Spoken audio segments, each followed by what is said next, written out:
I'm starting the stream, and all I can think of is the Gigabrain move has to be to go through the YouTube autofills for what game you're typing in to find new games to play. That's the only thing I can think of. The only thing I can think of. I know there's other stuff I should be talking about, but that's just what's on my mind right now. Anyway, welcome to the stream. Welcome to the VOD for those of you watching it later, although I don't think most people do that. Welcome to the stream for the people I just posted in the doodad. Yes, Redding, very helpful, thank you.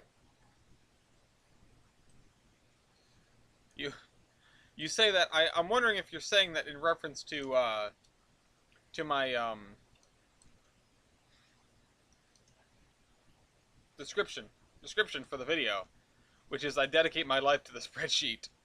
If I were to, Redding's back in hostile, yes, and hello Mopak. I need to slide this over like this, and then I need to slide this over like this. When Pan Am, yeah, no, I know, hold on, I'm adjusting my screen. I keep talking about doing Pan Am, but I keep getting distracted by stuff at this end of the route, or this end of the section. Like we did all these little fields last time. I've also got a cough drop in because I think I have like a swollen tonsil or something. It's making me feel real not great. And so I decided that in order to bring myself to you all, I would have to. Why is this not spun texture? That's weird. I would have to get a freaking cough drop because it was just not doing it for me today. Alright, so what are we gonna work on? We need to go on this end of the route.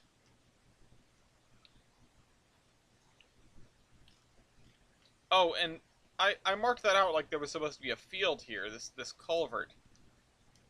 So I guess that means I have to put a field here. Is this stream going to the playlist? Oh yeah, there is a playlist. It should. It should go in the playlist. I haven't checked on the playlist lately. Let's make sure that things are going in the playlist. Where's my channel? Where's my playlists? Where's under construction? It's got 145 things in it. Alright, I don't care about the new... Alright, it's frozen. I don't want to see Paws of Fury. Okay.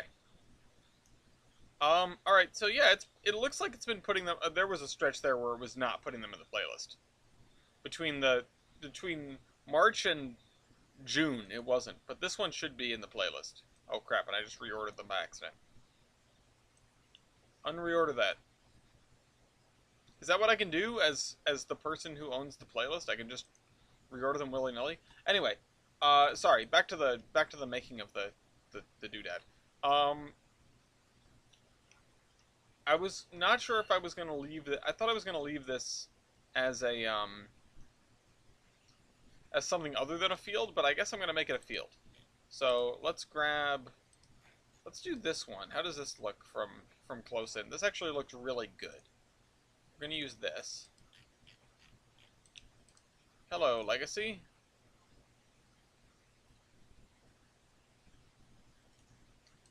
I mean, see, Redding, it gets harder to make it with more than one person, it turns out. I feel like today would be the day. What do you mean? What day? Hello, Dale. I keep having to click over and see who's showing up.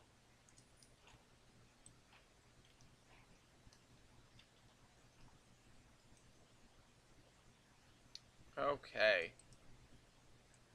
This is not as nice as I thought it was going to be. What if I turn the scale way up?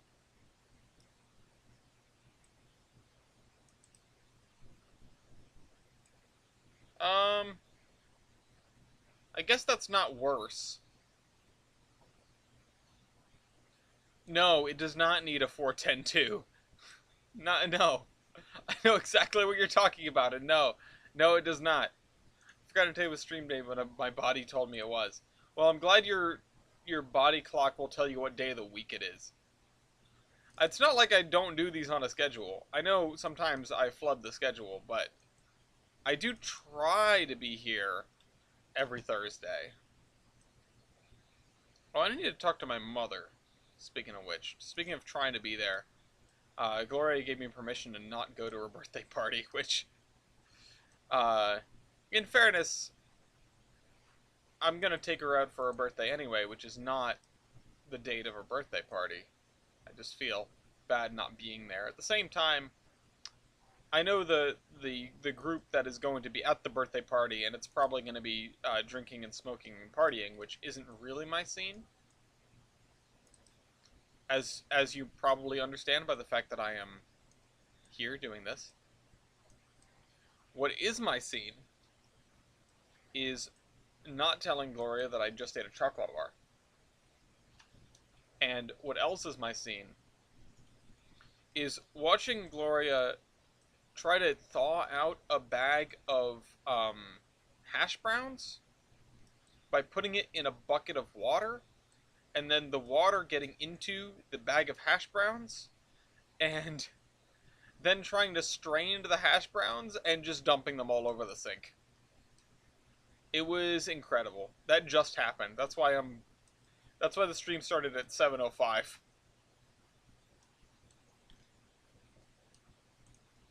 Just watch the scenery. Yeah, small train and the scenery. Yeah. It'd be nice.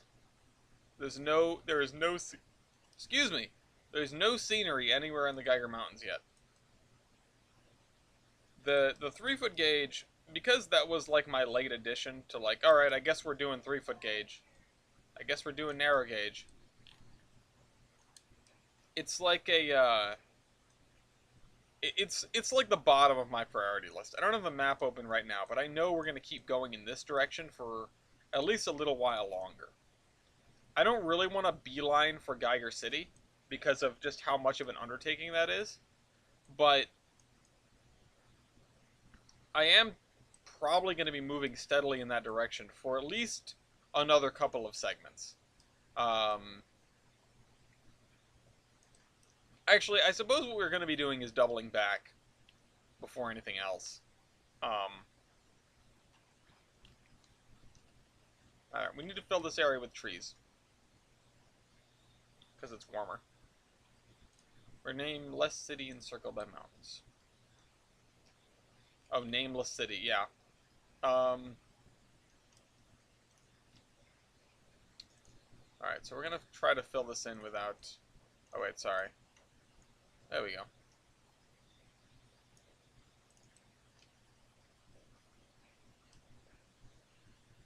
Alright, and we will be unsuccessful.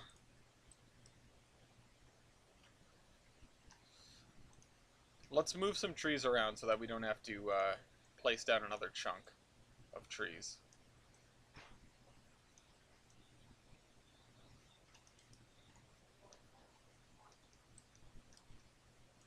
Alright, there we go. Move that. Move this. Move these guys in from the corner.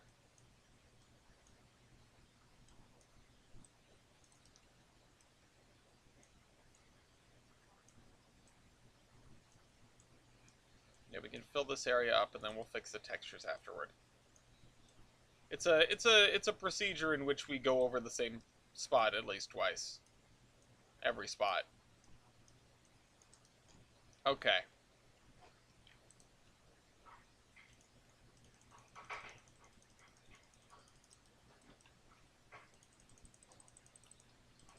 Alright. There we go. There we go. Alright, now we need to fix the textures. We're gonna have to fence up these fields as well.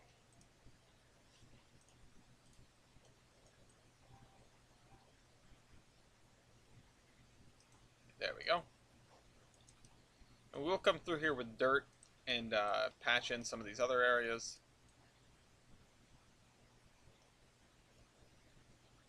just to make sure that there's no grid left uncovered. This area needs some dirt.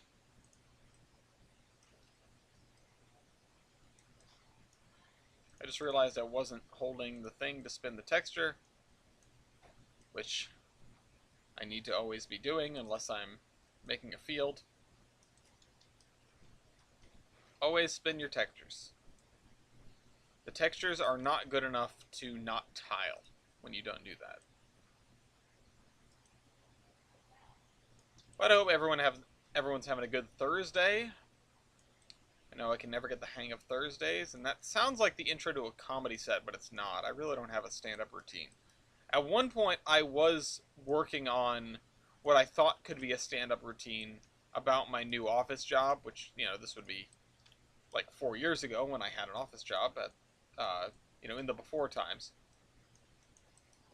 Recently I learned that processed ore pellets look like Cocoa Puffs.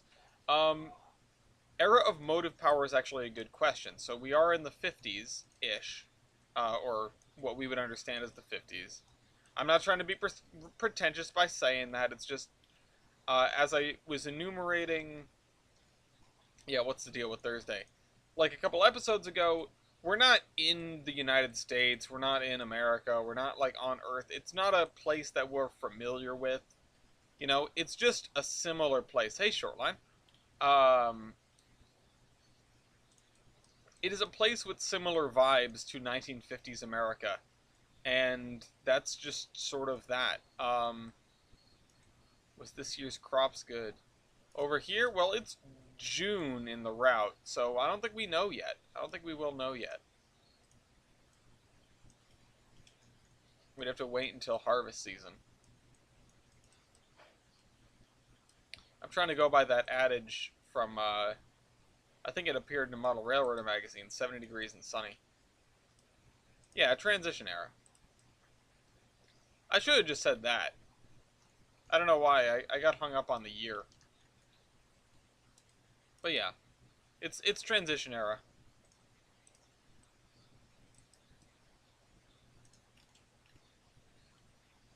Somewhere in the multiverse. If you look around real close, you can find Doctor Strange. I love lore. Ain't we all?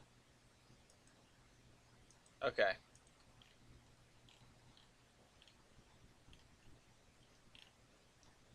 We're going to need some windbreaks. We're going to want a windbreak down here, which is why the dirt is a little bit wider. But I think I should make it even wider than that.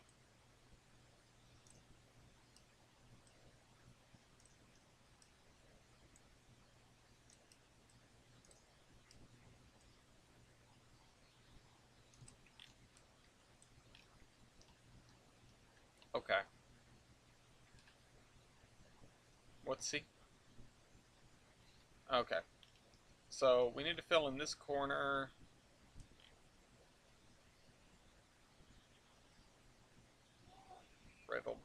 Okay, I am now bread, I guess. I am bread. Oh, that was weird.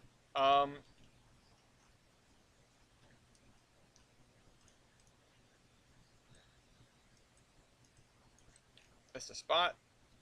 Okay, and I'm so apprehensive to start filling in some of these areas with trees because it's just,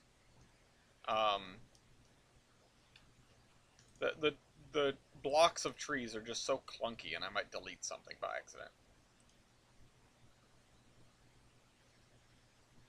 Like that.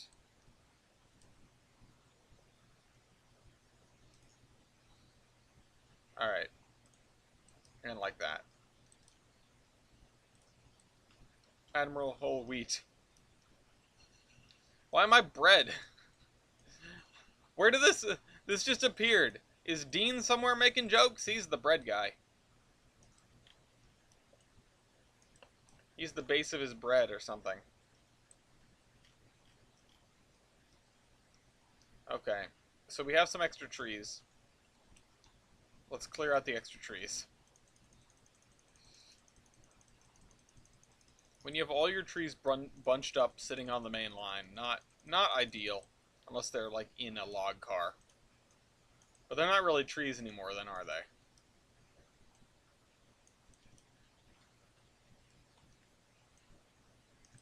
Okay.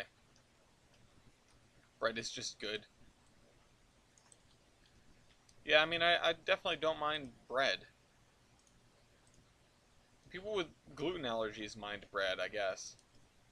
I was going to say, I don't know anyone who minds bread. My mother, who's overly picky about what she eats, minds bread. But that's because she's trying to stay healthy. She was like, oh, these are the things that I can't eat now. And it's like everything good. Can't eat like red meat or things with gluten or like things with too much sodium or whatever. And I'm just like, I would kill myself. I wouldn't want to live anymore if I couldn't just eat stuff. And I know I need to not rock my dad bod before you know I'm a dad, but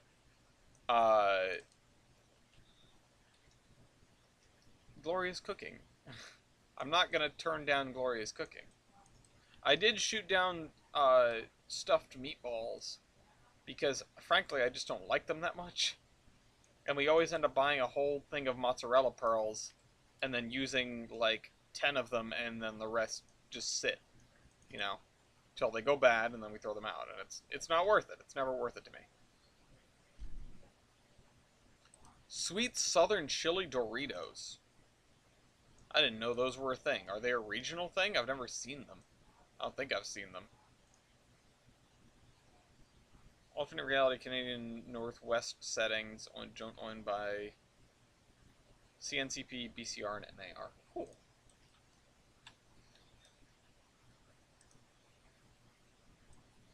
I sense that you may be from the area.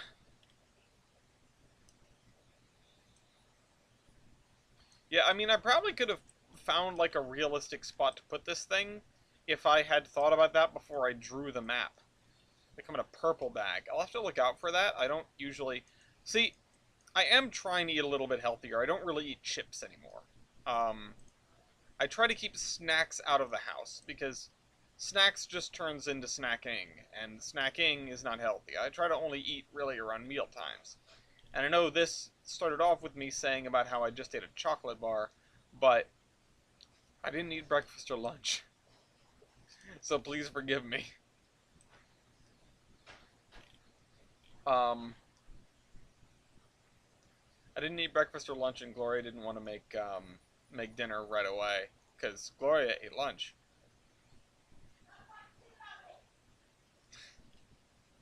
You gave me permission to do that.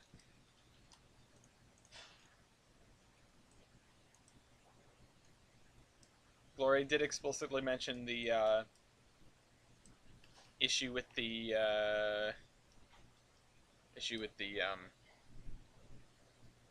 the hash browns before I started this. I know I want to put the things here, but I'm really not sure how I'm going to accomplish this.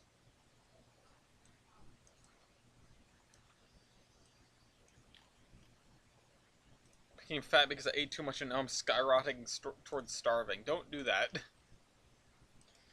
I'm sure you don't need me to tell you that, but that's not a healthy way to lose weight. Just starving yourself.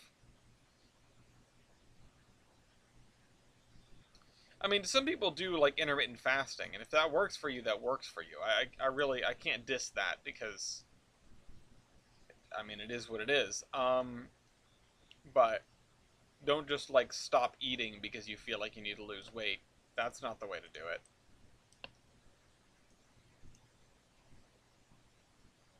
You know, if you're gonna do something like that, yeah, do intermittent fasting and make sure that what you do eat is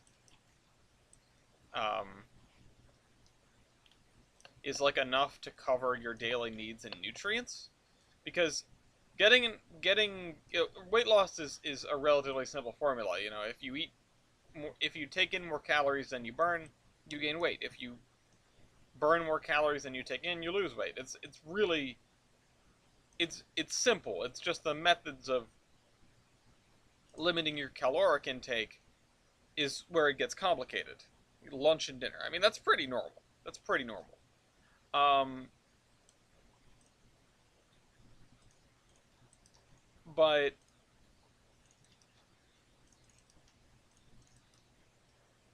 it's you know, as long as you're getting your vitamins,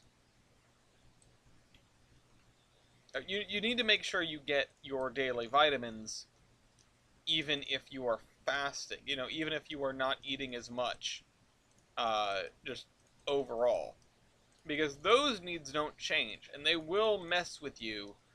Um, they will mess with your body if you're not getting enough. You know, if you don't get enough like vitamin C, you get scurvy. You know, you don't want to be that one person in the year 2022 that has scurvy. I get cosplaying, but if you want to be Johnny Depp that badly, just date someone who takes a dump on your bed, I guess. Yeah, and I'm giving the random diet advice as someone who has never really dieted. I've never I've never really cared that much. I'm trying to do the thing that everyone sort of tries to do and inevitably fails at, which is just sort of watching what I eat in a macro sense, or maybe it is in a micro sense. I don't know how you would effectively categorize it, but just like going through life and going, you know what, maybe I just should just not eat this, or let me keep track of okay, I've already eaten a meal today. I should wait for the next one. I shouldn't snack. That sort of thing. Wake up at 11 or 12, eat lunch, then do nothing, and eat dinner at 7 p.m. Stay up until 3 a.m. Not a great schedule, but I've certainly done worse. Man, I remember when I was in like home from college over the summer, I would sleep in until like 4. Um, it was not the way to go about things. Not like the way to live, I guess. Can't really recommend.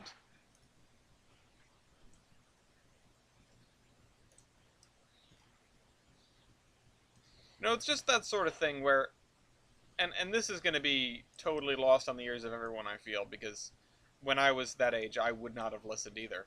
Um, but just like, you don't have to have a job, but it's nice to do something productive, with your day. It's nice to be able to get up in the morning and instead of just spending all day, on the computer, or even if you are spending all day on the computer, making something productive out of it. Listen, even if it's something as simple as listening to educational material in the background while you build your house in Minecraft, listening to educational or even like quasi-educational podcasts, um, or things like trying to learn a new skill, and this would be a great seg to like a Skillshare ad, but I don't get sponsors. Uh, I know the last thing most people want to do is try to learn something during their time off, but picking up a hobby where you can gain a skill out of it is really really useful and really beneficial. I mean, one random thing that we've got around here is we have a community garden, and I've mentioned it before, and I have not yet figured out how to get involved in it, but I go by it on the way to the office. And yeah, listen to Well, There's Your Problem every day, all day. And, you know, doing something like that, getting involved in your community, getting involved with like a garden like that. Again, I use this as an example, but I think it's a good one because gardening is a really nice skill to have because you could save a lot of money and just have like a zen thing, where you go to your garden. Um, it's nice to learn stuff. What do you need, baby? Sure. Are you gonna be outside? Okay. How long is the timer set for? 15 minutes. Okay. Um, Discord and YouTube, and yeah, I mean it. When I was when I was that, when I was in between semesters of schooling, I sort of did the same thing. It's really not it's not the worst way to spend your life. It's not the best way, but although, you know, being on vacation is nice. Is it with immediate family or extended family? Because I always love doing stuff with my extended family that I don't see very often. And I say extended, it's just like cousins. Once upon a time, I would have called them all immediate family, but, you know, after COVID and everything, you know, when we haven't seen each other for a while, it feels much more extended. We used to be together all the time. Alright. And I've learned that it's not too much effort to go through and create, oh wow, that's nice. I'm glad you got back together. Uh, well, Graham, you're working in Alaska. I mean, it's more akin to that you've moved for work, and you've just adopted the Alaska lifestyle, fishing and flying, and you know, um, okay. Life hack, don't do this. Graham says, keeping all the jobs for himself.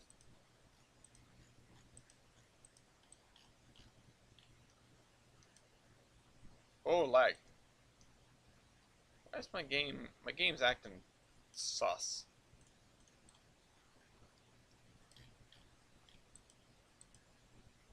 Oh, that's right, you're taking classes too. That blows.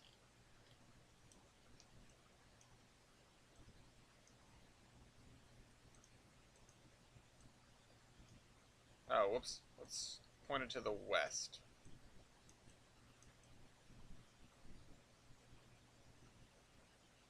Oh man, and I'm gonna have to go over those edges again because I'm already running over them.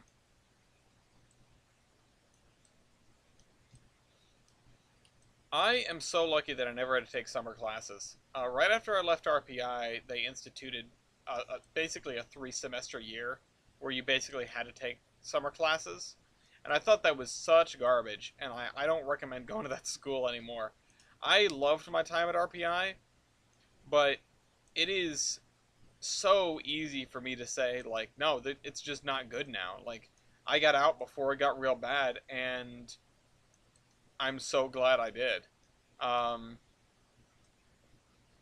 yeah, Redding, it's good to see you around again. I haven't, you know, I had been aware of your absence, or at least by your return, I sort of went, oh yeah, it's a name I haven't seen in a while. Um,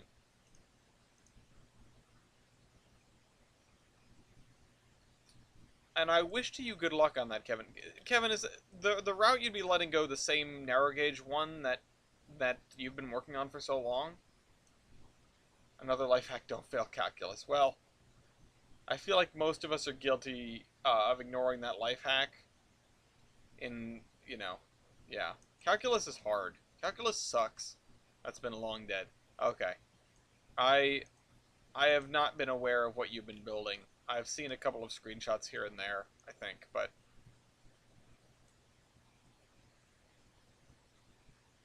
I'm glad there are no more infinite games, but oh god damn it, we're not doing this again.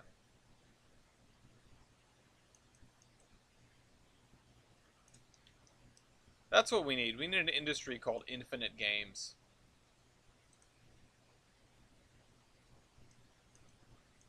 I mean, I was just interested in what you were working on lately, because I just was unaware. They stuck me in honors geometry when I was in high school. Didn't have fun with that one. Proofs, bane of my existence.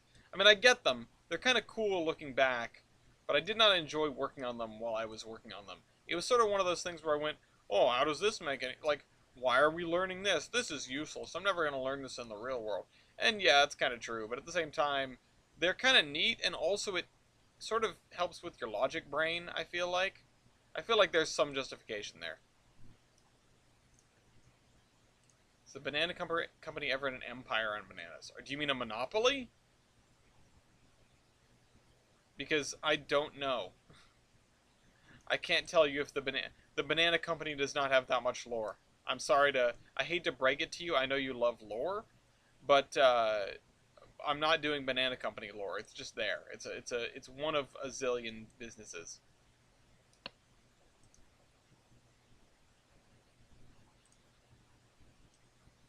Ah, I see. I don't. What era is your route, Kevin? No, Insane Monopoly, the game. Go check out the community channel for our 7 hour long stream in Insane Monopoly, which I would love to return to at some point. But since it got no nominations and thus no votes during the most recent community playdate vote, it was we will not be returning to Insane Monopoly, at least not in the immediate future.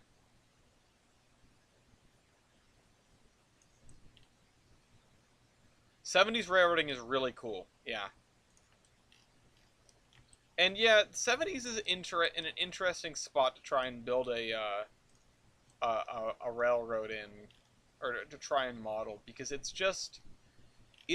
different and it's kind of difficult. It's not what's the word? It's very clear at that era that things are not hunky dory for the railroads. You know, in the '50s, you had trucking coming along and sort of causing trouble, but not to the extent that it would be recognized in the '70s. Um, in the '70s, the railroads that haven't already capitulated are running on borrowed time, and you have stuff like the first of the mega mergers happening, and at the same time, some weird like old tech that's got held over. You could justify some smaller lines still having a steam engine or two. Um, you still have a lot of industrial railroads that have yet to move over, like quarry railroads and stuff like that. Recreate routes that are abandoned today. Yeah, and that is it. You know, one of the things that comes to mind, and I don't exactly know when it closed. I don't think it lasted until the '70s. Is the Troy and Schenectady Railroad, which the other thing is, with these railroads existing at the end of their lifespan, relatively the beginning of the interstate highway lifespan, and this massive, sort of railroads grappling with the massive changes to cities in that era. Um, I remember when you lived in New Jersey. Um, that you have some really interesting interactions between roads and rails. You know, you sort of have the death throes of a lot of industrial railway, like downtown industrial railways, like switching. Um, you have again a lot of weird interaction. Like you can have like the odd interstate highway railroad level crossing, because those were a thing once upon a time, and they all kind of went away pretty quickly. Usually, they were only built when the agencies, uh, the powers that be, sort of recognized, hey, this railroad will not be here for much longer. If we grant this exception, we won't have to worry about it for too long. And they were right, usually. And Bergen County in particular is really cool because you have a lot of those. If I'm thinking correctly, actually, let me pull up a map really quick. Yeah, yeah, this area has some really cool abandoned rail lines.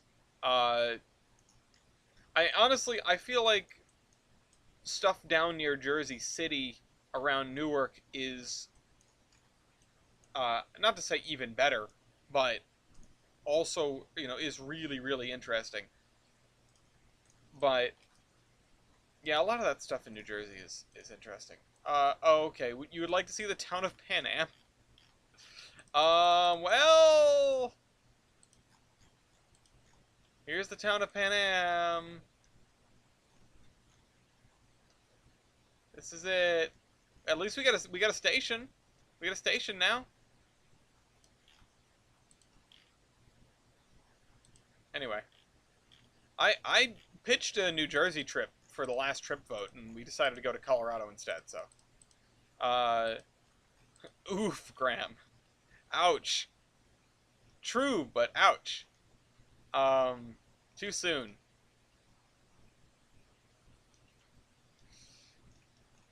I noticed, Shortline, I noticed you popped in to my Kerbal Space Program the other day. What did you end up seeing? Because I was trying to communicate with you by changing the name of the vessel that I was using to explain what the heck was going on, because I didn't feel like tapping out. And I don't know how much you stuck around for. I don't know if you just like came in and looked and then left.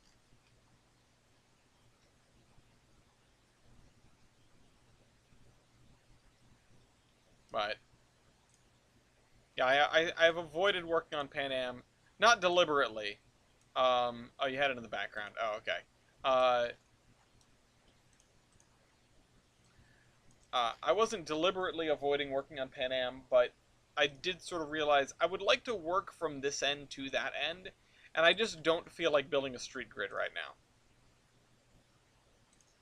If you want to look at the route I'm thinking of abandoning. I mean, I wouldn't mind seeing it, I just don't know when I'd have the time to. I'm already sitting on like 2 or 3 things that I need to take a look at, so I'll spare you the effort, considering I don't think I'd ever get the chance to take a look at it.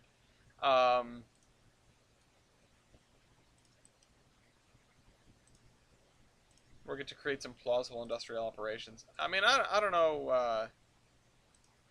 I mean, you know what? I'd be willing to spend some time on a future show and just sort of look it over and maybe say some words about it. But all right, we need to be overrunning the field a little bit.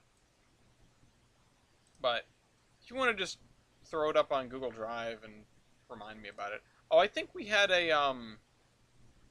had a comment on an episode recently. I think it was somebody that unpacked their trading cards. Who was that? Was that Mopac? Hold on. Let me double check my YouTube really quick, because I wanted to address this comment. That's not it. That's definitely not it. Oh, it was Marine Trooper.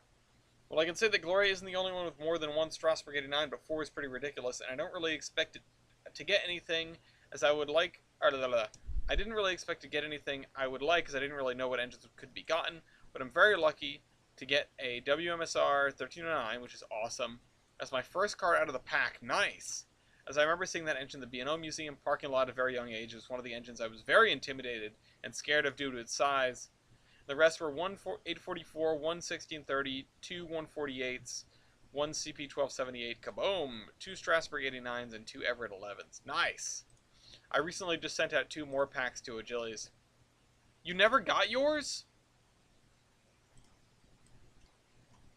How did you never get your cart? What the heck? I can send you more. How many did you order? How many packs did you order? I still have some leftovers.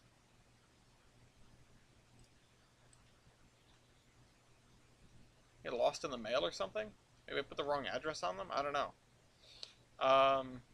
It's 1 pack. Alright, I can... You know what? I will, just DM me your address and I'll go and I'll work up a pack for you. And I'll send it to you, because that is not cool. I don't want people not getting their packs.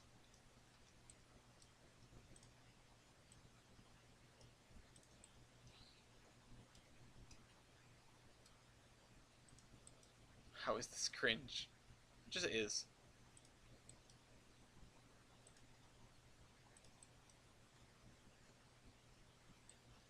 Oh, you know what? I wanted this all to be sand. I mean, yeah, some rando might have got train cards. I was wondering if everybody got theirs, you know, because I, sort of was thinking about, like, okay, where did...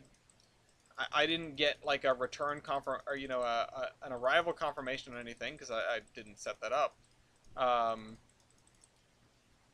And I was concerned that people wouldn't get theirs. Most people seem to get theirs.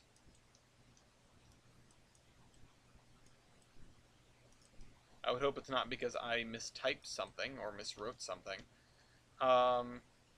It happens to you a lot? Man, your mail carrier must just suck. 'Cause if it happens to you a lot, that's concerning.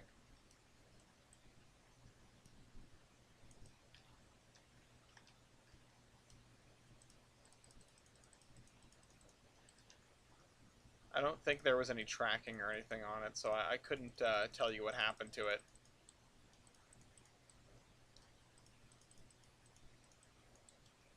But I can get you another one free of charge, naturally.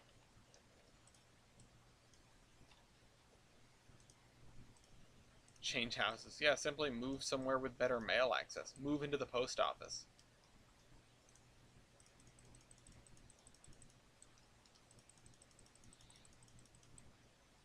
Matt's sitting here listening to the stream and Trainzing. I like the idea that like it's this stream that encourages you to try to make a reskin just once a week.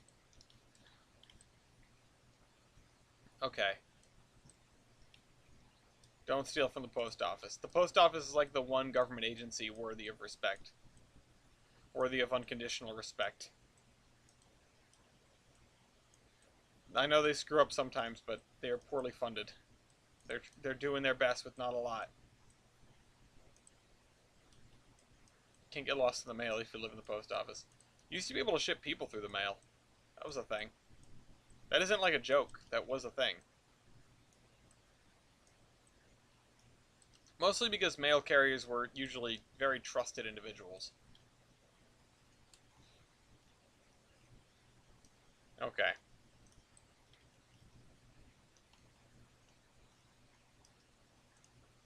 There we go. People used to post their children because it was cheaper.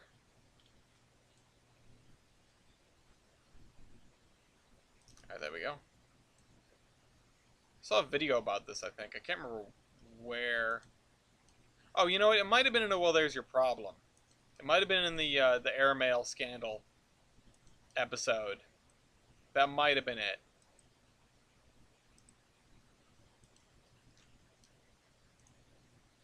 When did they become not trusted? I think it just became more impersonal because you have lots of machines and stuff that mail goes through now. Typically, everything's a bit more automated, whereas before there was no part of the journey where a potential child as a package or as a parcel would not be with a mail carrier. And now it's like, okay, you're loaded on a truck and then driven here and then chucked in a plane and then taken here, and before there was, particularly before the advent of airmail, and I feel like this is what this was in reference to. You would always be with a mail carrier. Your parcel would always be like within sight of a mail carrier, basically, unless it was staying at a facility overnight. And even then, that probably wouldn't happen because mail's always moving. And so you have, your kid gets in the, not even in the truck with the mail driver, but just like walks to your small town post office and then gets put on a train with the other mail carrier and then sent over the next town and then given to the other mail carrier to go out to the place. It's back in an era where like nothing was automated, so there were just people everywhere to do the most menial task. I'm trying to not guilt trip myself into making Tolbrand stuff. Yeah, work on your own route. I don't need Tolbrand stuff. It's not the end of the world if I end up AIing the route with just like whatever I find with the DLS. That's how I was doing it before. It wasn't an issue.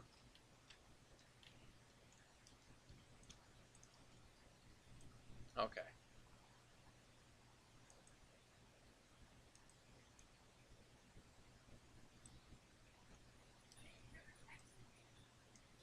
Did it go off? I cannot hear it.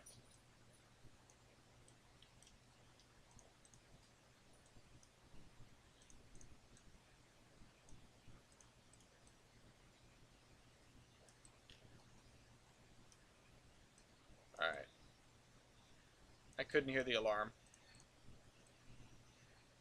Right, there we go. Alright, I was using this as a field edge. The forest floor darker. Michael Jackson moonwalks across the ocean and delivers your package. Comes to your door and he's like, ding dong. And you open the door to get your package and he just grabs his nuts and walks away. That sounds about right. The lake monster? Lake monster. Is the lake monster canon? Oh, right, we were talking about a lake monster. I vaguely remember the lake monster now. I have no word on whether the lake monster is canon or not. If I can find a Nessie object, I can stick it in Everett Lake when we get up there with our barge bridge. The barge bridge is one of those things that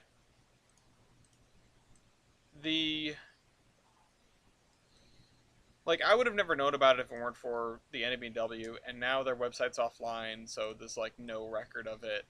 And it's one of those things where if it weren't for me finding specifically that on the DLS, I would never have even considered making it. But just me finding the thing on the download station was enough to take me from, oh, that'd be kind of cool, to 100% we're making this thing. You know, from 0 to 100. Like, I would never have considered it otherwise. If the track plan is enough to plan with the route, what other documents should I plan out to make route creation seem more prototypical? Yeah, that's why I was talking in that lake.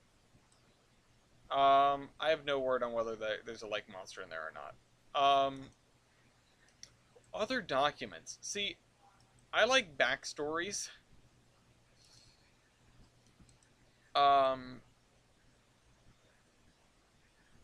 But let's see. I mean, other documents that are helpful are just like, why am I not placing down texture? There we go. I mean, I made stuff to keep track of all the commodity movements on the map, which makes sense for a gigantic map like this one. And on a smaller map, or on one where you're not worried about trying to AI the whole thing, yeah, it's not necessarily, you know, useful. What I would think about is a document of your car and locomotive roster for your railroad. If there's anything off map, or if you're building the whole, if there's anything off map, drawing up an actual map could be helpful. You know, drawing up an actual map like in Paint.net or something could be genuinely helpful, even just insofar as trying to figure out where trains are coming from and where trains are going. Like, if you can mark up, okay, I've got, you know, say I've got an oil refinery. Where's the oil coming from? Okay, it's coming from over here. Okay, that means trains are going to come in on the south side of the route and do this. You know, that sort of stuff is helpful. Yeah, there is a Trainz barge bridge. I actually don't think I've placed it down. Hold on, let me go see if I can find it. Let me see if I can go find it really quick and place it down so we can look at it. It's not the one from the Addison branch on the Rutland. It is actually a Milwaukee Road barge bridge, I think. That's a ferry barge.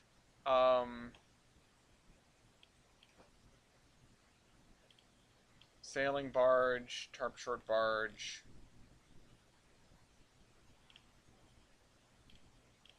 Car float.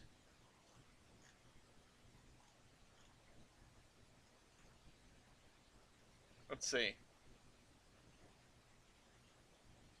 See if I can find it really quick. Because I did find it. There was more. There was in fact more than one. That is the craziest part about it. Um,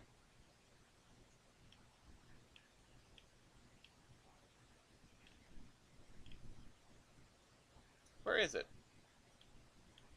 I think it was by. No,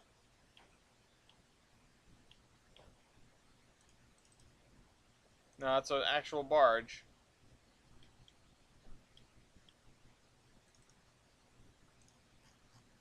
Oh man, I know I've found this before, and I cannot find it now.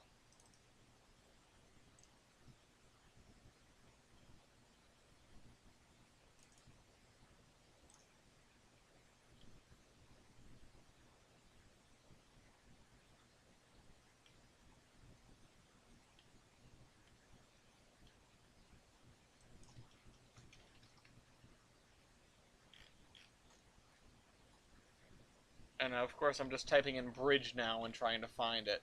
Um, I remember it being like Ben Dorsey or something, or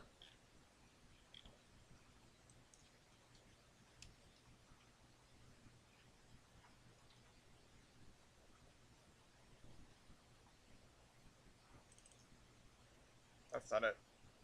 Oh, do I have a second? Oh, okay, yeah. Sorry, you guys can't see this. I don't have a second screen, but it doesn't come up with this when I'm doing this. Um, if I go back to the list of barges, right? I don't see the one I was looking for.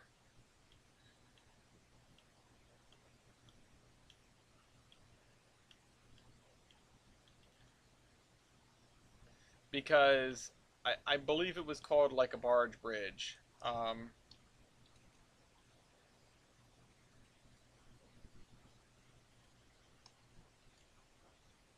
actually kind of want to sort it by type, if I can. I'm also going to get rid of all these. Actually, let's go back. Barge.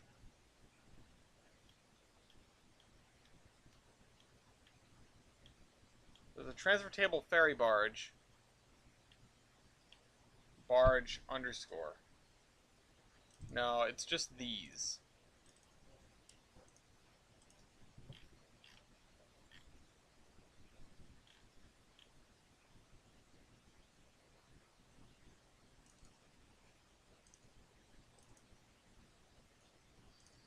I mean, those are cool, is the thing.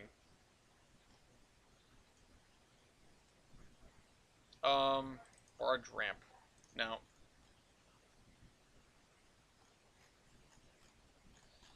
I have seen it before, I know I have.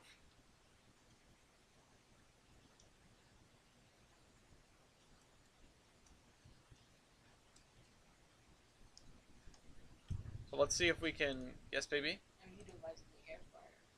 Good. Category. Making chicken tenders in the air fryer. I think we're going to call it a building. No. Okay. Hmm? Well, I love you. Okay, I love you.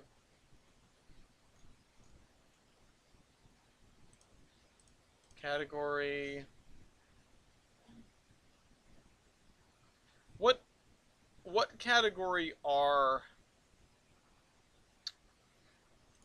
Let's try... No. What category are...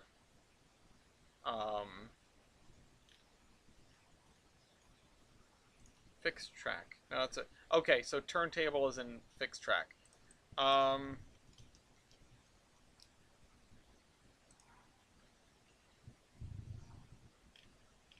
I have seen it before. Now, I am going to lose my mind trying to find this.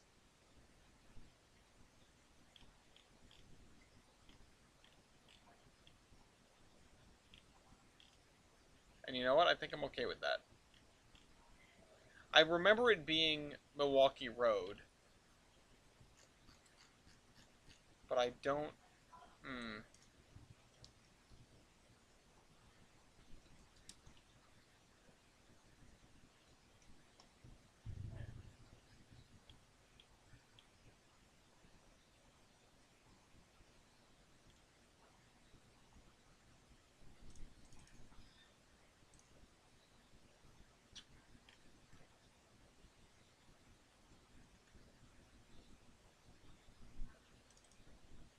This is Ben Dorsey. Hold on. Let me just see if I can find it, because I think it was by Ben Dorsey. Author.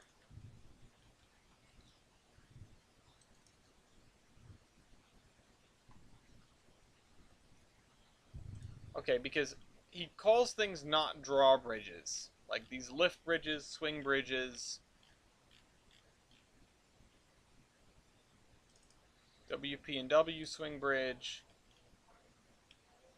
Canal swing bridge. That's not it.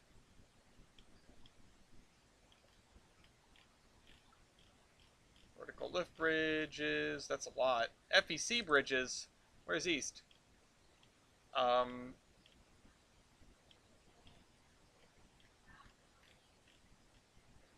Seaford swing bridge. We already have that. Ferry bridge. That's a place.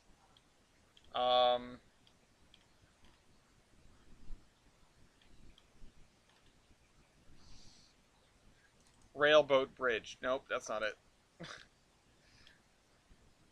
Pontoon bridge. Oh, is this it?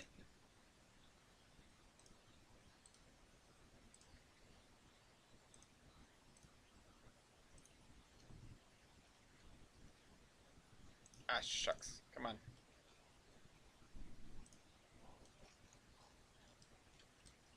This is it!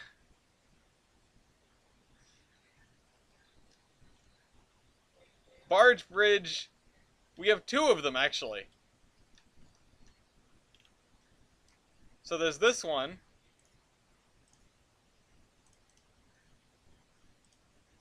And this one.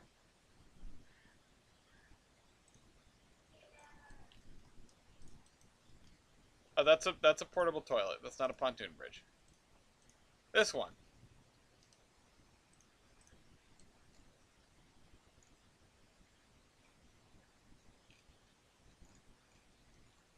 This responds to... Okay, this does not have track attachment points, is the thing. So, yeah, Milwaukee Road's pontoon bridge over the Mississippi River. This version interacted to open when a boat has been set up as a locomotive riding on the visible tracks in the water, comes within the radius. So I assume this... No waterborne traffic interactivity included. Okay, so I can still make this work. I just need to use an interlocking tower. So we do have it. It's called Pontoon Bridge. All right, there goes like 20 minutes trying to find that. Glad we spent that time. Yeah, I found two of them. Just scrub back in the stream a little bit if you want to see them. Anyway, back to work.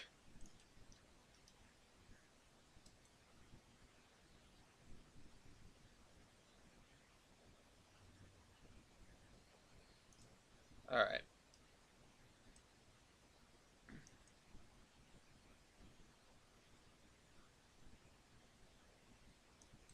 Okay. Maybe this. Where's the bridge going? Okay, let me show you since I have the thing up. And I actually have an extensive written history on this, so...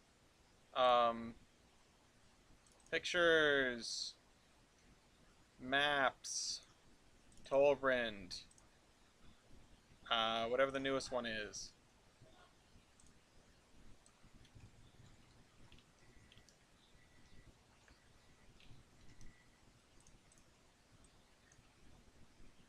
Alright.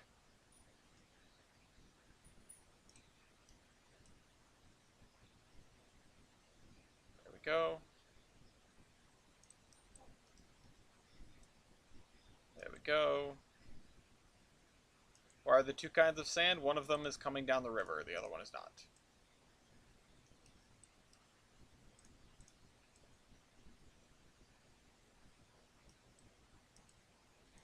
So this bridge is going on the Addison branch right here next to Larrabee. This was part of the original main line of the Everett Lake Mining and Navigation Company, which was built alongside what is now the Zion and Skyline from Akron. through Fort Triss, up into the mountains, um, along these rivers here, around all here. We have a town called Doomsday, or a place called Doomsday. Um, Out to Hull Point on Everett Lake. This is all very, like, if anybody knows what the summit of Mount Washington looks like in terms of it's just a pile of rocks, that's what all of this looks like. And I'm not building it. And out to Hull Point, and then across the lake here, and then, yes, baby? Oh, you need your glass. Um, Through Massasoit, across the river at Larrabee, and it was supposed to go to Macon. The original goal was to go to Macon, but there was a ton of coal found up here, so they built this way instead, which voided the contract. There was a whole legal kerfuffle over that, but they installed a barge bridge here, much the same way that the Rutland did to sort of subvert a contract. And I can read that out at some point. It would have to be a special because it's... Where is it? The Everett Lake Mining and Navigation Company.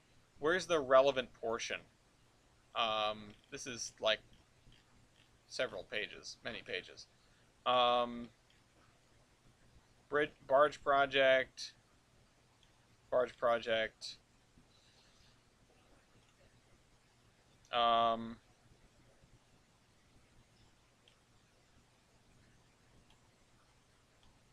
Columbia extension would allow them funding to finish the connection. City of Akron asserted there were no concrete plans to finish the railroad in the first place, but Harriman denied this. Mercer Shipping insisted that this was being done purely to get in their way. Mercer Shipping was the major shipping company on the lake. Court case dragged into 1867. CRR, which is specifically this section from Skyline to Columbia, the Columbia River Railroad. CRR. It was a company that they'd made up. Despite horrific winter weather, construction of the Columbia extension resumed. Supplies were brought in over by the Everett Lakes barges and tugs. There was no longer need to conceal who was paying for them. Mercer Shipping reopened the lawsuit. Construction had just reached the strait on both sides and the bridge was being designed.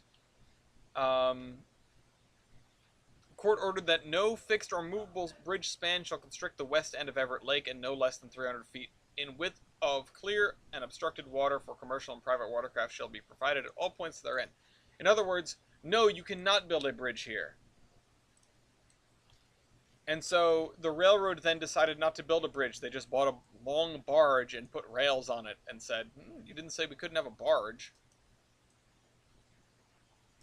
And this subsequently, being part of their main line, was problematic in multiple ways. But it meant that they got to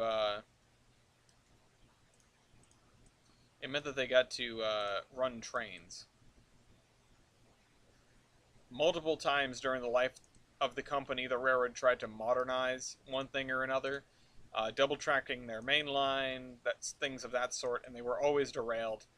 No pun intended. I brought an essay on this. I mean, it is, again, it's several pages. 11 pages for the history of the Everett Lake Mining Navigation Company. 11 pages on a railroad that does not exist. This railroad is no longer on the map. It got merged into the Zion and it got merged into the Volga Mountain Railroad in 19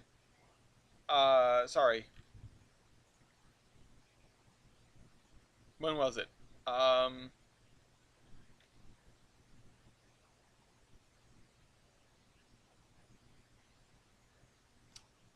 Where is it? Sorry, I lost myself and I just clicked off the thing.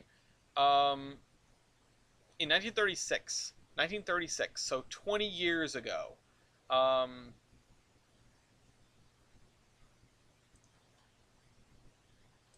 or more, before this route comes about.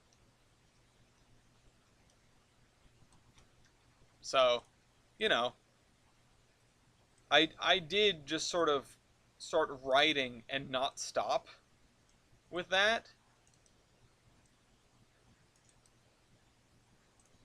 Gets merged during the Great War. I don't think we decided when there was a war. We did not decide when there was a war. Fairly certain about that. Because I haven't dug that deep into the history of this world yet. I've been focusing mostly on railroad stuff.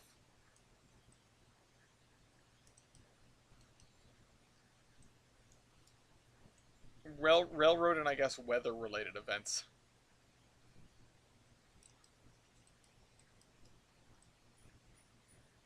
The war occurred in the year 40,000, actually.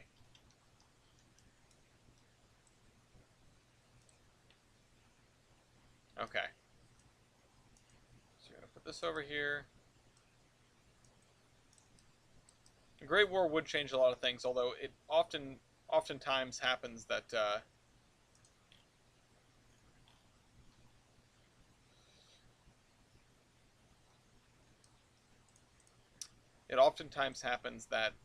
war sort of puts mergers on hold, because that sort of thing is unnecessary when you've got all sorts of wartime traffic. You know, when you're bleeding out the eyeballs, you know, because of wartime traffic. Okay, so we've begun to fill this area in. We're making steady progress anyway, despite the distractions for the barge project and reading lore. I say disdainfully of my own thing.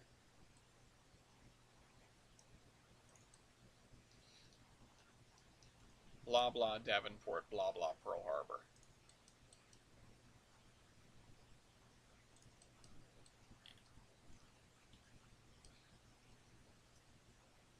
There we go.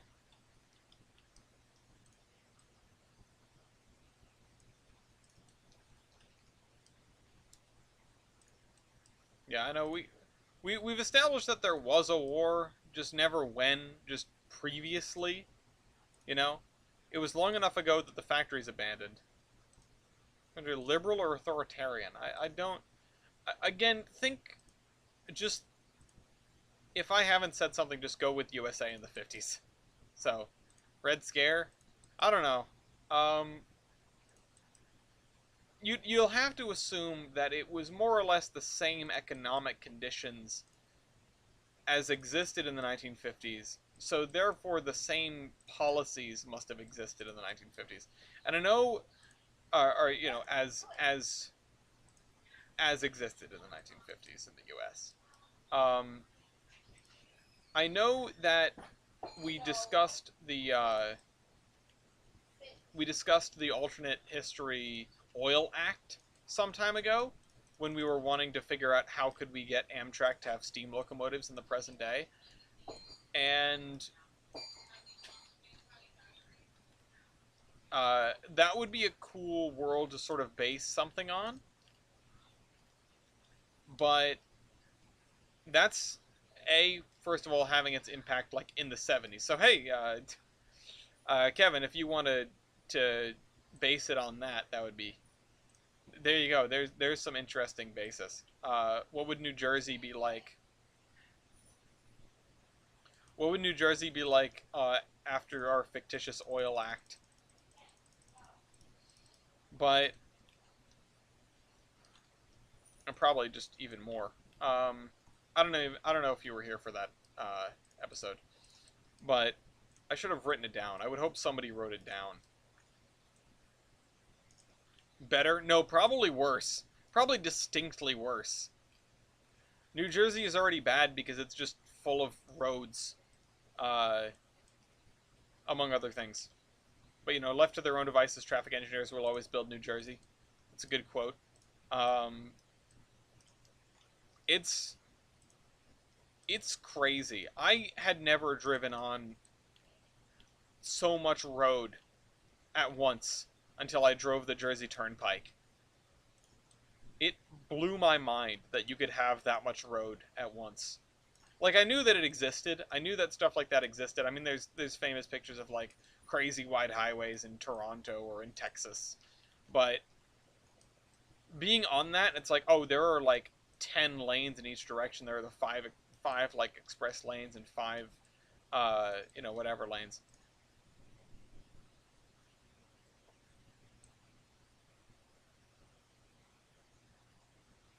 Someone invented a water car that only used four gallons from Los Angeles to New York in like 7 hours, 7 or 8 hours. That sounds impossible, and I don't believe you. This sounds. Oh, you know what? This was like a '70s meme, wasn't it? Because they bring this up in the '70s show. No, man, it's a car that runs on water. Yeah. I don't know what the punchline is supposed to be, but I think I understand what you're saying. But know that that didn't actually happen. I hope you don't think it did. I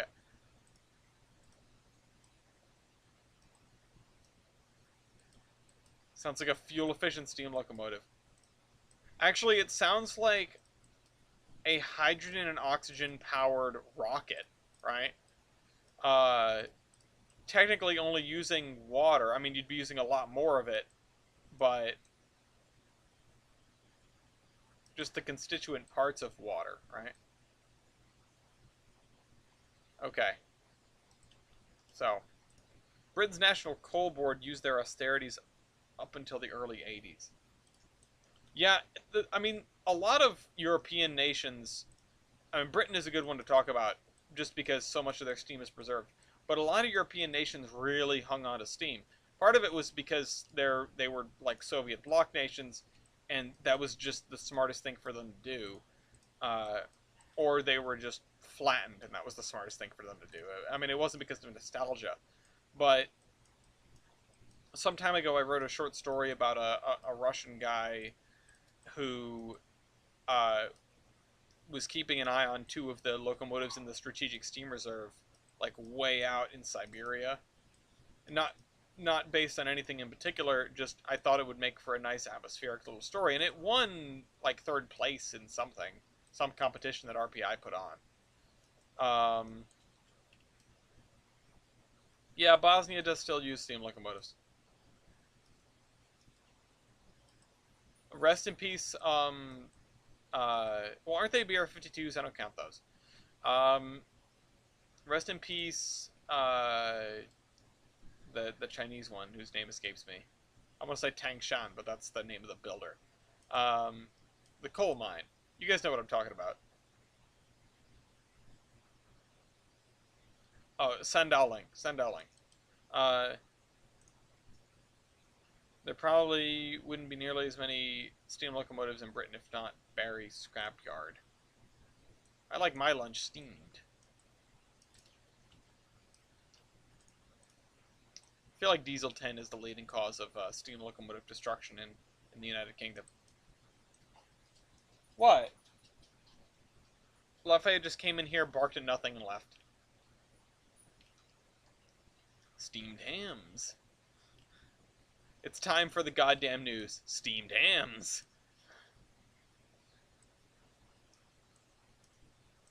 Re-listen to the dirigibles episode, the airships episode, the Hindenburg episode of Well, There's Your Problem.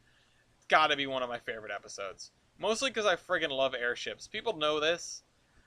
In fact, every once in a while, Hem calls me out on it, sort of, in these videos. Yeah, there you go. It's an upstate New York. It's a Utica expression. I'll tell you, when I went to school in Troy, that's upstate New York, I did not hear anyone call them steamed hams. I love how Thomas, but I hate how it's been reduced. Yeah, I mean how the mighty have fallen, but that's just how things go sometimes. There are legitimate reasons to complain about Thomas. I just try not to sit around and complain about things. It's not for me anymore. What can I say? I mean, it hasn't been for me for many years. I certainly wasn't following Thomas. The last new thing I watched was Thomas and the Magic Railroad. So, uh, I don't really. I'm not losing anything, and it doesn't undermine the things that have already been created. It's new people taking it in a new direction, and you know what? If kids keep eating it up, then kids keep eating it up, and if they don't, they don't. I you either die a hero or live long enough to see yourself become the villain, right? And Thomas has lived a long time. And you know what? Thomas, no matter what the show is doing, Thomas the Tank Engine is still going to be a big name for a long time to come. The toy sales, the events, the existing media, that none of that is changing. And it's like, well, what do you want? Do you want Chuggington instead? And I mean, obviously the answer is, well, I want Thomas the way it used to be. But that's always an answer, and simultaneously it's never an answer. That time, that era isn't here anymore. And longing for it is just nostalgia.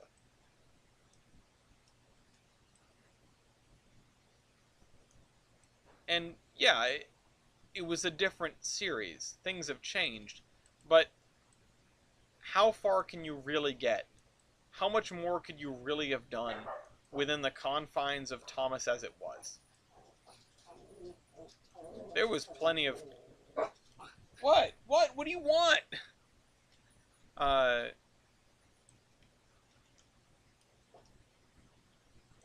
don't know.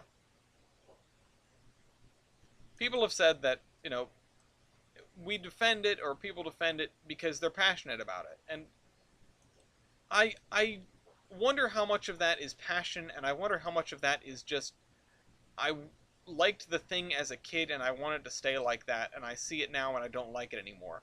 When, let's face it, I don't think many of us, or really any of us, would be watching Thomas the Tank Engine as we knew it right now, if it was airing for the first time right now, assuming we're all still the same, if you wiped our memory of Thomas and Friends. How many of us are going back and rewatching those episodes? Like, literally, now. They're not new. And they're not, like, something that we go back and watch. At least I don't think so. I don't know anyone that's like, oh, recently I watched, whatever. Throughout the Iron Horseman server, and I know that's anecdotal, but I feel like I have a decent sample size. I know there are people out there that surely there are people out there that rewatch Thomas on a regular basis. But I just don't feel like, even if Thomas and Friends, or the Railways, whatever, the OG Thomas that we think of had never changed, I don't know how many of us would still be watching it anyway. It's not for us. And I know there is a Thomas community, but the Thomas community is a small piece of the larger rail fan community, and it seems like the whole rail fan community is up in arms about it when it's not something that they watch, that we watch.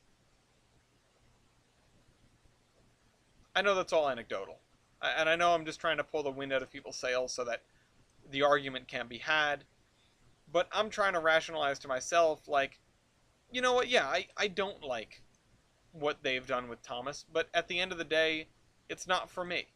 It's like complaining about a band's new album when you don't listen to them anymore and haven't listened to them for years. The band that you listened to when you were 13 and going through your goth phase or something. Oh man, I hate Coldplay's new album. I don't like how it's not the pianos and stuff. It's like, well, yeah, but that was their first album. If your point of reference for liking Coldplay is that you listened to Parachutes when you were 14 years old, what bearing do you have on liking or disliking their current stuff?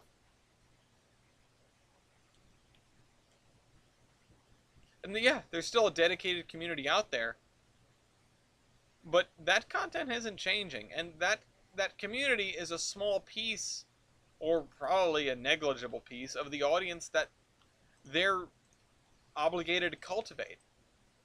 They're trying to get kids to watch, and parents of those kids to want to put it on for their children.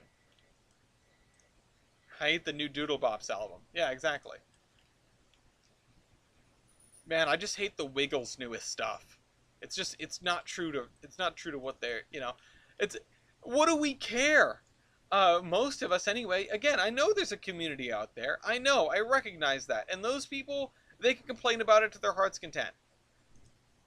it's like, oh, I'm a big Thomas, I'm a big Thomas fan. I rewatch the Railway series every year. I rewatch my Thomas and Friends VHSs every year, and I just can't watch after season 25. And it's like, or whatever it is, and it's like, well, I'm sorry, but you're not the audience they're looking for, and it's not because they've changed. It's because you're 25 years old and they're targeting people 1/5 your age. Gabba Gabba really fell off these last few years. Yeah. Uh,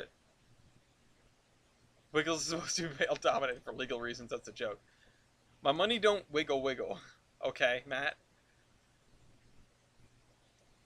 The Wiggles are now an all-female group, and they're called the Twerks.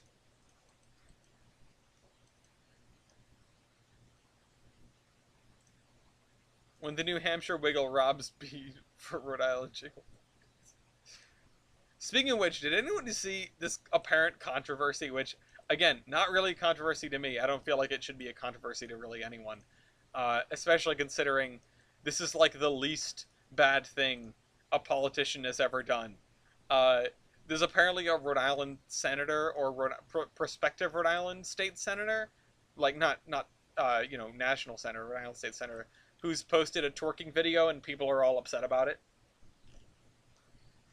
And I'm just like, all right, sure, like do whatever you want. I mean, I don't really want to get into the political philosophy of it because I feel like it's too much to unpack. But yeah, okay, people dance and have lives and like do dumb stuff and you know it, what's wrong with this? What is wrong with this? Nothing. I mean, okay, you don't like your public authority figure twerking, but just because we haven't seen, uh, a video of insert politician here twerking doesn't mean that they don't. Just because we haven't seen a video of insert politician here doing, you know, doing thing that I don't like that the darn kids do doesn't mean that they don't. You know, and I suppose you could say the difference is, oh, she posted it online. But it's like, that's not even weird. It's not even a strange thing for someone to do in this day and age, at this point in time. Uh, and so what? It's not like, I mean, maybe she's doing it to be a thirst trap. But I have an important point. Who cares? It's her body. She can do what she wants with it. And if you don't want to see it, then I feel like there's an easy way to not see it, which is to not be on Instagram.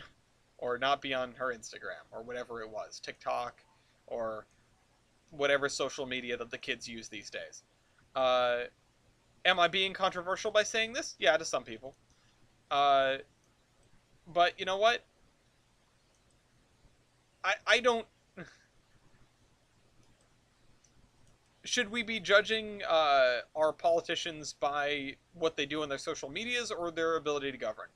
And while you probably shouldn't rule social media out completely, especially if they're doing certain things on social media that would be reprehensible in other ways, but doing a dance in a bathing suit, not exactly reprehensible. I feel like I don't. I know the threshold's different for different people, but I if you're not, I don't know. I don't know. I could go in circles with this one. Yeah, okay, I get it. If okay, yeah, a public figure shouldn't be doing that online, but the reason they shouldn't be doing it online is because of the people that say you shouldn't be doing that online. And if there are enough people that say, well, I don't care, then you can do it online all you want. You know, she's not being coerced into doing it. She's not doing anything illegal. Uh, she's doing a thing she wants to do. I don't know. Doesn't affect anybody but her. but I don't know. It was a whole thing on the Rhode Island subreddit. I don't know if it's gained like national media attention. You know, but if you don't vote for thoughts, then you don't vote for thoughts. That's up to you. I don't. I am not a. I am not a resident of New Shoreham, so I don't get to vote as to whether this person will be my state senator or not. So it really doesn't matter to me at all. Heck, I don't even know what I don't know her stances. I don't know her party. I don't know anything about her other than that this hit the news cycle. I guess I know what part of her looks like, which is not an important thing when it comes to politics anyway. The ugliest man who's good at governing is a better politician than the hottest man who, I don't know, doesn't know how to govern. Don't elect me. I don't know how words work.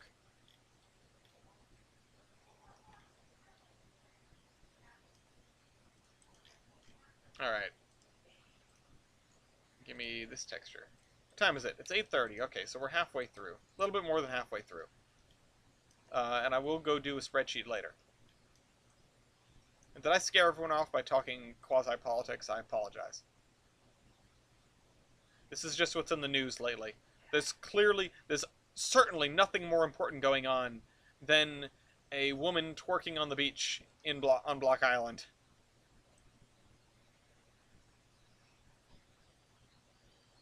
It's a desert now. Put another S in there and I'm sold. I'm still here. I just never know. I never know because I can't see the number of people from here because I have that part of the chat covered. Am I showing? Okay, no. And now the gosh darn news. Yeah. Shucks. The news out of Rhode Island. I should just have a segment on dumb Rhode Island politics. Apparently, people were throwing shade at a presidential candidate who had come by. Blah blah blah. Or not presidential.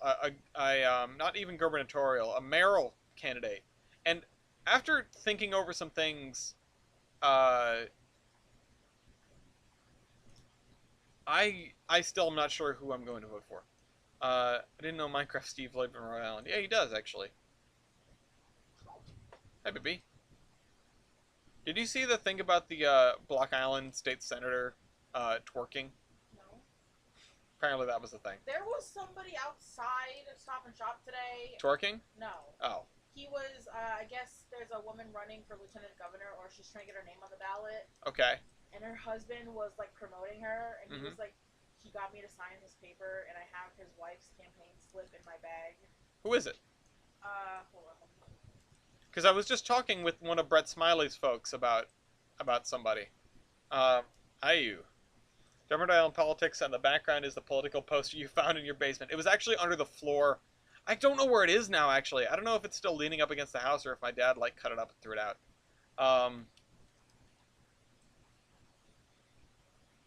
Buddy Cianci. Gotta love him. Oh, okay. I don't know who this person is. She's pro-choice. Oh, as lieutenant governor, 7 minutes of the transfer. Okay, so she was lieutenant governor. Is she incumbent or is she? I don't know. You'd have to like. She's trying to get on the ballot. Okay. The guy had petitions out. It was her husband. He had petitions and everything, and trying to get people to sign a petition. Okay. Well, yeah, I signed Brett Smiley's one outside of Whole Foods to get on the ballot. Still not sure if I'm going to vote for him, but it's just one of those things. I hope that I can see a ballot ahead of time so that I can, like, know all the names and do a little research. What's that? Are you hungry? Is the food hot? Yes. See, I'm not that hungry.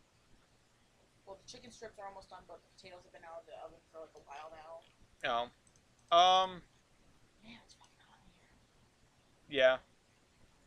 You can turn up the fans if you want, but this thing's just pumping out heat. Well, wait, does the AC go higher than that, or? I just set it on medium. Or I just set it on low, actually. Yes, it goes higher than that. Which direction do I have to go hide? Counterclockwise. So I'm looking at it. Which way is that? Counterclockwise. The left.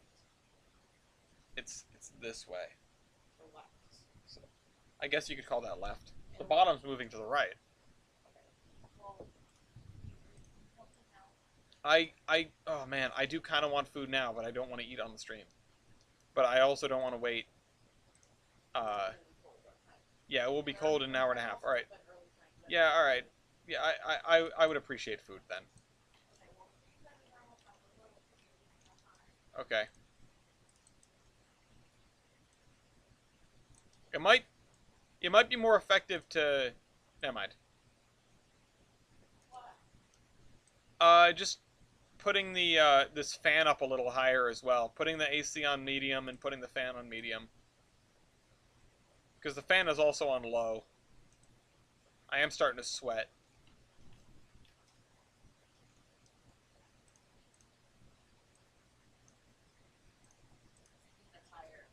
Okay. Oh, that's the highest. Yeah, now it's... See how I couldn't hear the damn thing? Alright. AC has a rough couple of months. Yeah, it's probably 80-something in here. It's probably like 82 in this room. If I had to hazard a guess. But... I'm not too heat averse when I'm not in the beating sun, so I'm doing okay.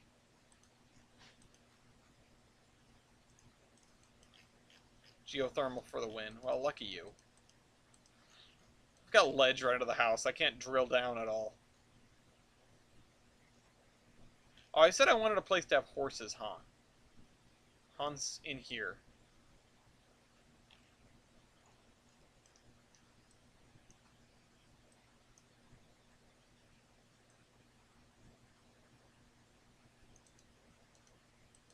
Alright. There we go.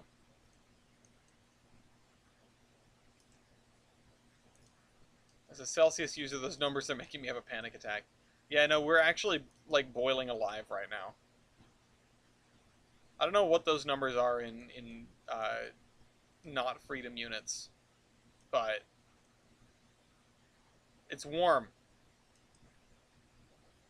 Did you know that they're building an Amazon warehouse over in Boston? I did not. Maybe I did. I did not. It's going to be on Mount BJ. Oh. That big plot of land. Next to the BJ's? Yeah. Oh, okay. Well, you were talking about warehouse jobs. Yeah, I know. I'm See if Coca-Cola is hiring.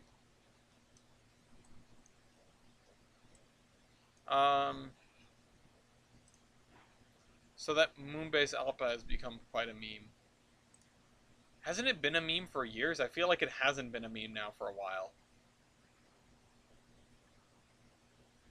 I mean, I guess those things come and go.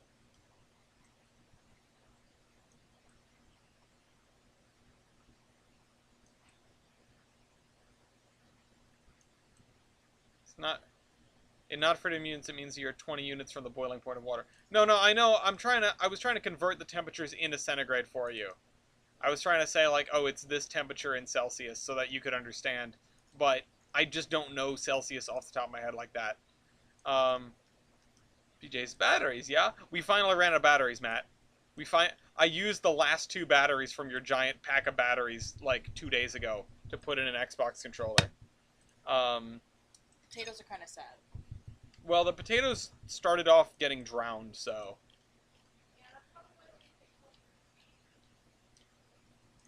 I remember when DVDs kid about Moffat Tunnel, there was one part in the beginning... Oh, DNSL 2. Oh, God. Yeah, okay. I think I know what you're talking about. Well, I have food in front of me. Thank you. A little more. Thank you. I love you. All the bowls are Thank you. Oh, they are? Yeah. I thought I just put 2 away. I don't know how that happened. Okay, well, I guess I'm going to save.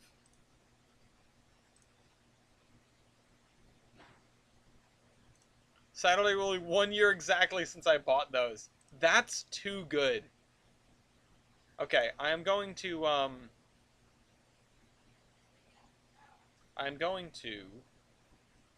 turn off my webcam. And then we're going to go check on something, and then I'm going to eat my food while the trolleys run, because that's what we do for an intermission. The thing I need to check on is, did I replace these? I think I replaced all these. Yes. Alright, now we need to see if they still work, because I haven't tested the trolleys. We're going to do it like this. Save. Override existing session.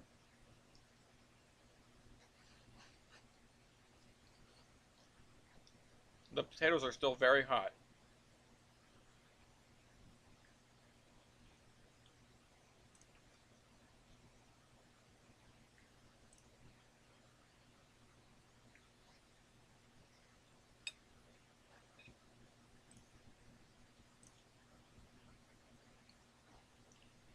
Have fun on the quiz. That sounds like it sucks.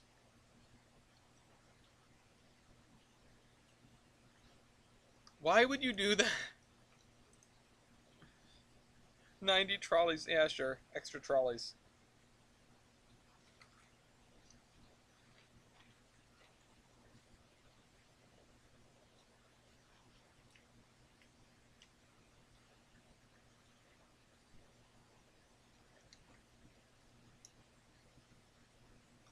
Anytime now this thing wants to back out. Any minute now.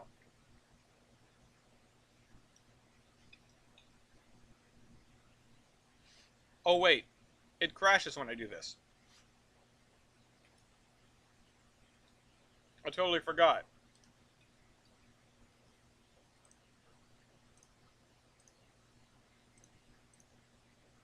Alright, I guess I have to boot up Trainz again.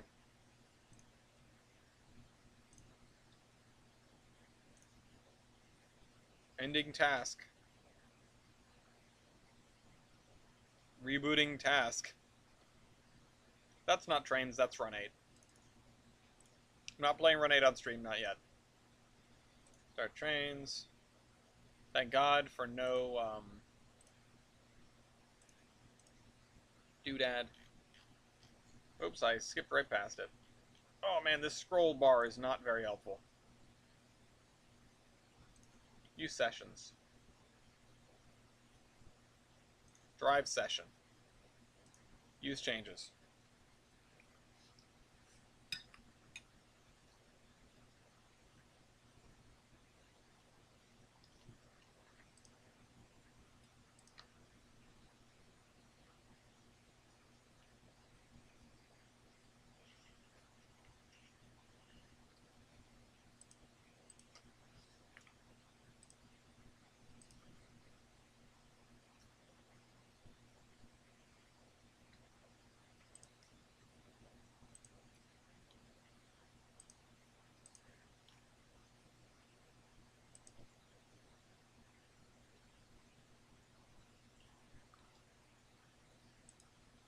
Alright.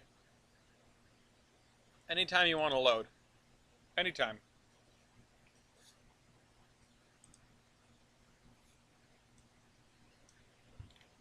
Why did I spawn over here?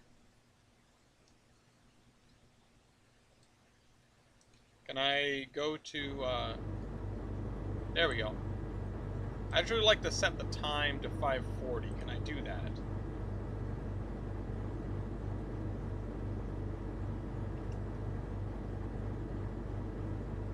Wow, this is loud.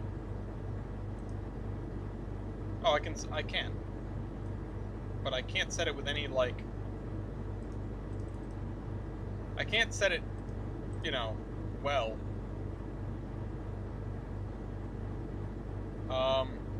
Whatever, I guess I'll just send these guys out. Did we just go back in time? Oh no, yeah, because I clicked on it, huh?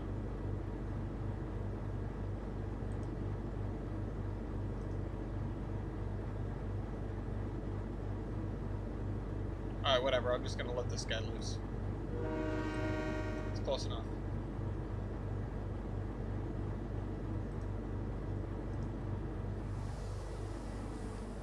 Hey, we did it.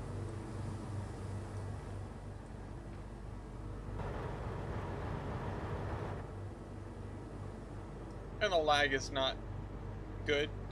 It's real bad, actually.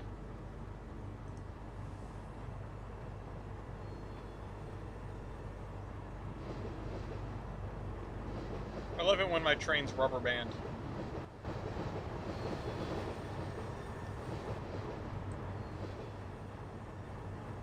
Doing just the one track on this bridge really made a difference.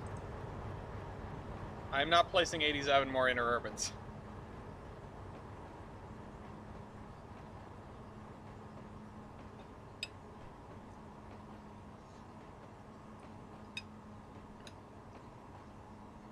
I just need to make sure he doesn't immediately get lost like last time.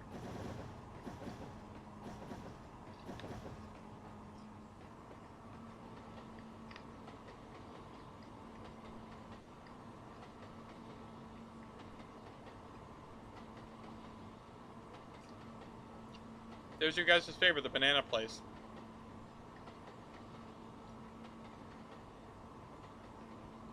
I know, I should turn my settings down even more.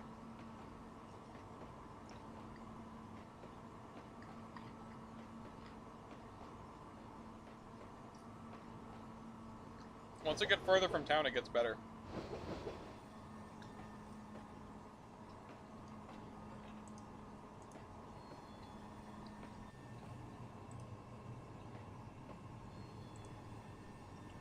Oh.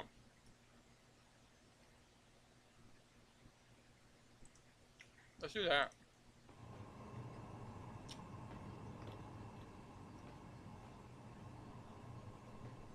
It's gonna get worse.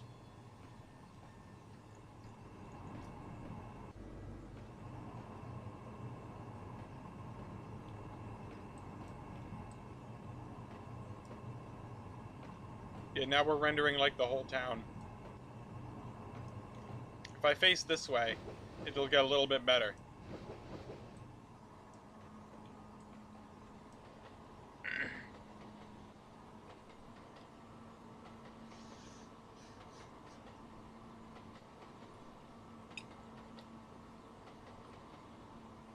Yikes, yeah. That sounds about right.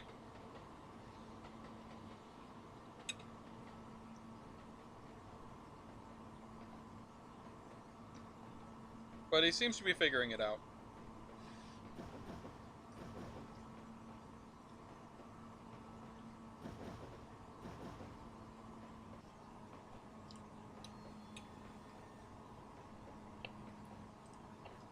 Yeah, that is a little bit interesting. I guess it's because it's just 3 of the same asset.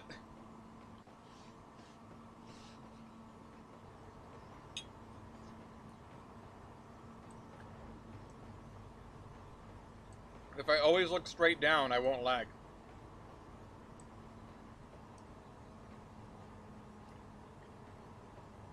Or like this, I guess. This works.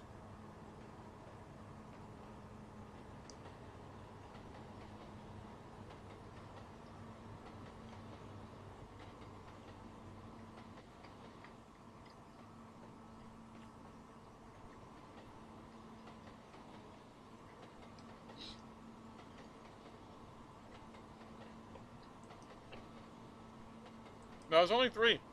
It's a birch tree, some sort of maple tree, and a big leaf tree. That's it. I mean, I use other trees elsewhere, but in the big copy paste forts, it's just those 3.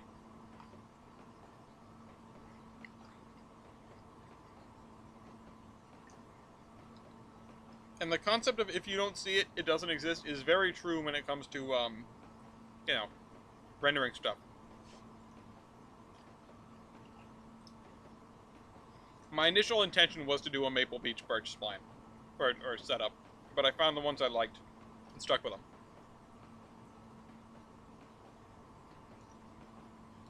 It's maple, big leaf, and birch, basically. Yeah, these hash browns are kind of sad, but oh well.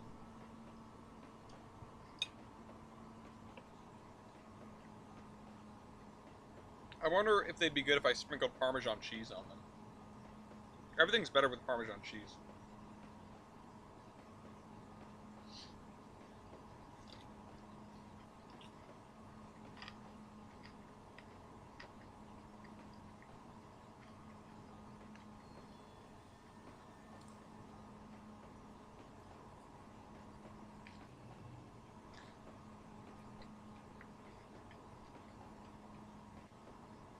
I'm glad I'm impressive, but at the same time, sometimes having multiple people work on a route and having it be consistent in quality is a lot harder than just having one person working a route. Really.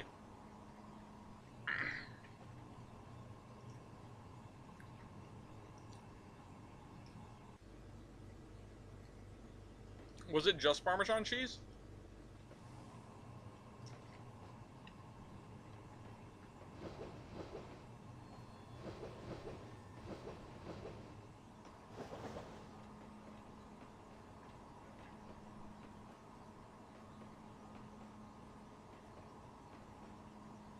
Something I don't have is an irregularly shaped running track in a park. I have a couple of like standard tracks around soccer fields or whatever, but I don't have like a weird shaped running track.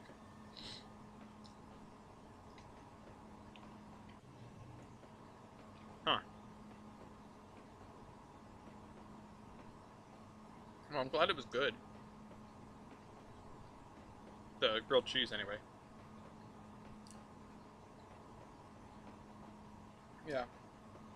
And I talk about, it's sort of a snide reference to the Iron Horseman route, but there wasn't really any place that was qualitatively lacking on the Iron Horseman. It was just a lot of different styles.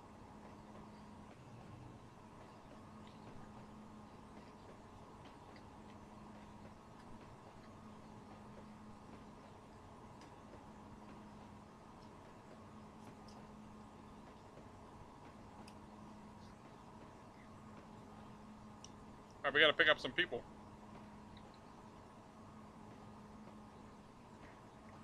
It made it to the first station stop, so that's pretty good. The biggest issue I had when I moved the route over is it actually replaced all the, or it broke all of the switch stands. So.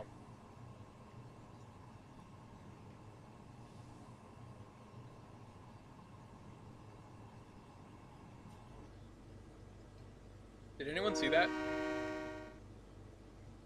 It just flipped over from red to, whatever. Oh, you know what? It might be the other trolley that just came out. It's 5 a.m. where you are? Jesus Christ. Go to bed. Well, I guess there's no point in going to bed now.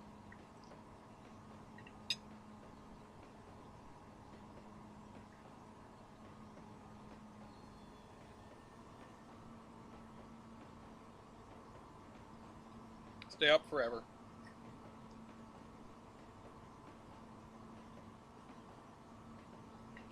Oh.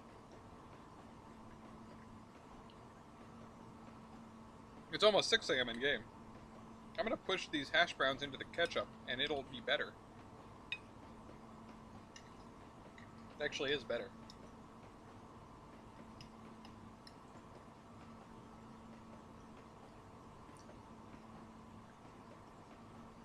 Redding, I feel that. I used to do that every day. I don't know if you're joking or not, but I'm not. I used to do that every day.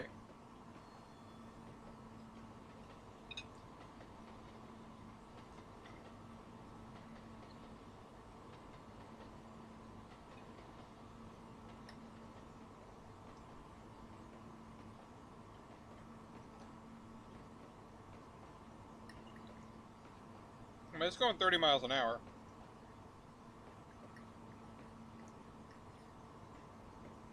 I could speed it up a little bit, but it does speed up between cities.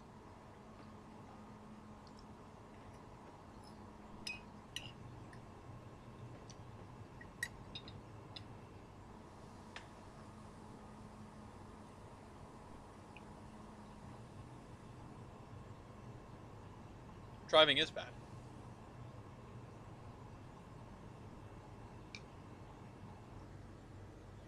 Well, they were all going 43. That's oddly specific.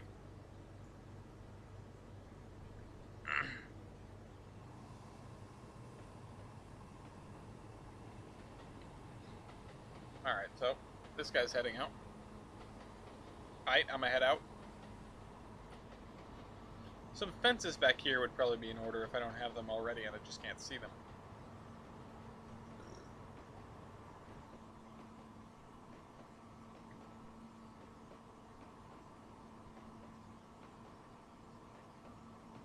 Oh, we're lagging again. It should be going faster. Yeah, it honestly, yeah, it probably should be.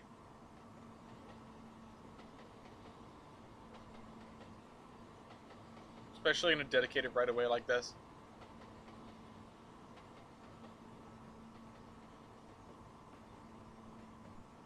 But this is not exactly the heyday of the MBTC, so they're going a little slow. I'm surprised, did we not pass another one on the way out? On the way through? I didn't notice another trolley.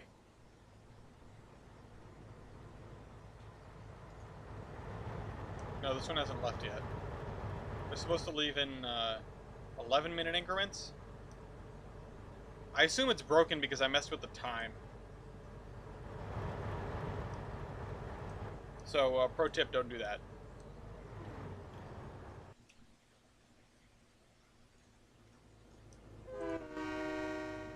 Honk.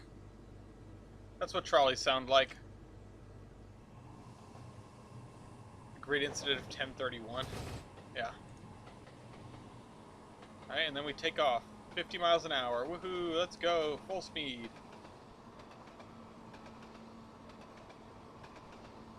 So fast. Anyway. Alright, back to work. I finished my meal. Back to work. Turn on my webcam, turn on my screen, because we're going to need that. Because guess what, guys? It's spreadsheet time. Your favorite part of the episode.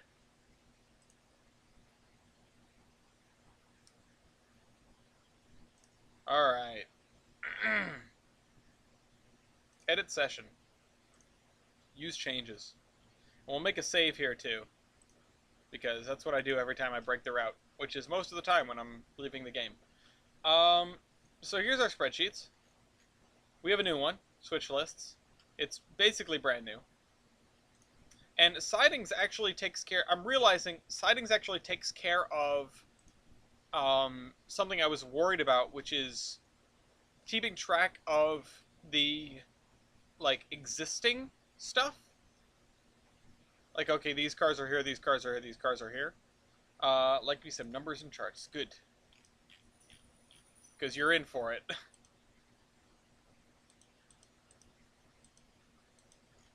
Okay. My big goal right now is to get this guy to work. And this guy...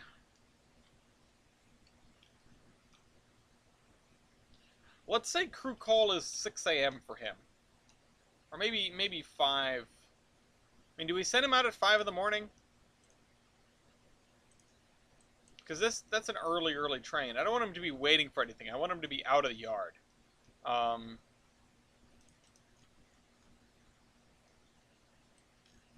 That guy's just going to get stuffed in there. So... On Mogul and run branch line in 3 weeks worth of spreadsheets. Yeah. I can't send him out at 4 because it's before the start time of the session. I mean, I could, but then I would have to worry about what's going on for the next 23 hours. No, I mean, we need to sort of concept what's going to happen to this guy, or with this guy.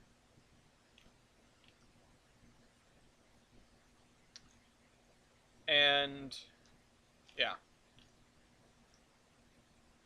I'll just put him in here for now. Actually, what we need to do is we need to figure out what number he is. So, this is a Gilson Eastern Railroad Mogul, which, if I check the locomotives and cars, their Moguls are 10 to 29. And I don't know which class this guy is in, because I don't know if I have another Mogul. I need to find if I have another Mogul. Hold on. To the download station.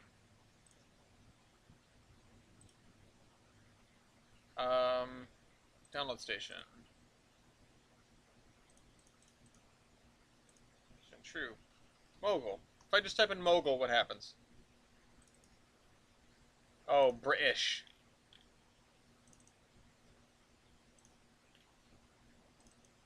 Bayer Peacock Mogul.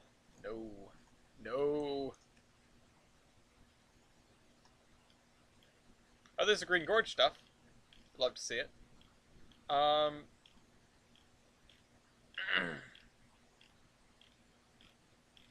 Obviously, if it has a 2, a 6, and a 0, it's going to show up, which is very unhelpful. But I just need to see if there's another one in here.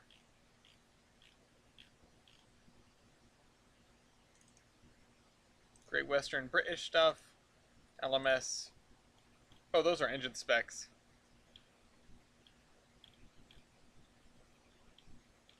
I certainly didn't have it worked out that the GER, or that anyone would be using British-esque stuff. Also, it just wouldn't make any sense. It wouldn't look right if I did decide to do that.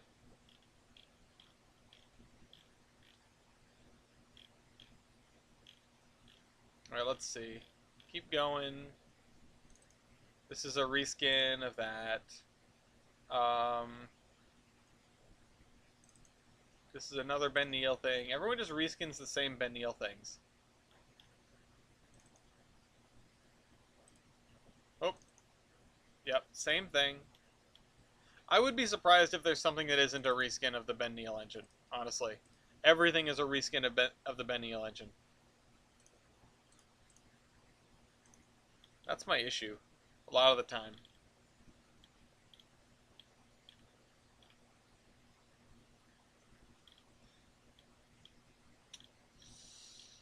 No, I'm gonna keep looking. I'm gonna keep looking. That's that. Yeah, that's British. Which, I mean, it would look cool to have as, like, the older Mogul class, if we could do them up with American fittings, like a knuckle and a headlight. That would be nice. Hey, baby. How was it? I mean, the chicken was fine. The hash browns were good. I ended up mixing them with the ketchup for a little bit more taste. Sorry, that wasn't that great. That's okay. I mean, we made mistakes. Yep. Yep. I can. Okay. DNRG. Oh my god. Oh, it's 3-foot gauge. Damn it. I was like, oh, we finally found another Mogul. Yeah, of course, DNRG. Son of a gun. Alright, well. 262, 462. Baldwin Modern, yeah, that's you. One that's like inside valve gear would be the way to do it.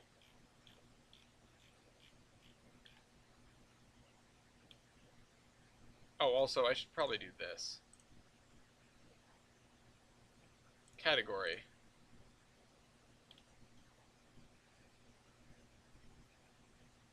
Train engine. Oh, these are just engine spec. It's locomotive. Yeah, locomotive. Should have been V and T stuff. Yeah. Scorian defeated. Who made this? Teddy Toot. I'm gonna go from the bottom now. From the bottom. Whee!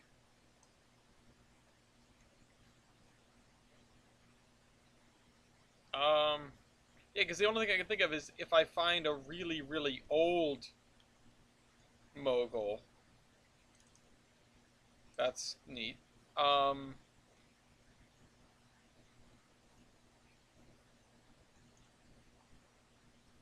Attica. What the heck? I'm gonna assume that these are reskins.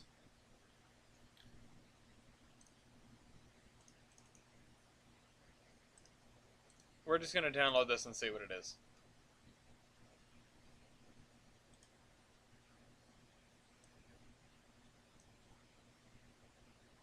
bet you it's a reskin of the same old thing. The 10-wheeler. Yeah, it is. Son of a gun. I think we have 10-wheelers on the roster. Is the thing. I'm trying to find something else. Yeah, I might need to beg Matt to make me a mogul out of something. Or Americanize something British. That would be kind of funny. Oh, hey. Main Central, 470. You'll love to see it.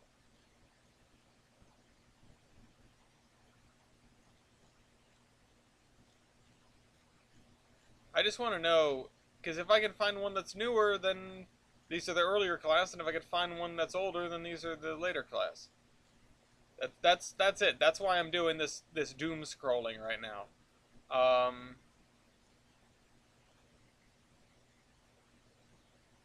But I guess I'm just gonna have to say, oh, it's the older one. No, no, it is not. It is not time to Americanize that. Oh, what about a Japanese engine? If this could be sort of fiddled with, sorry, my shorts were riding up. If this could be sort of fiddled with and Americanized, that would be interesting.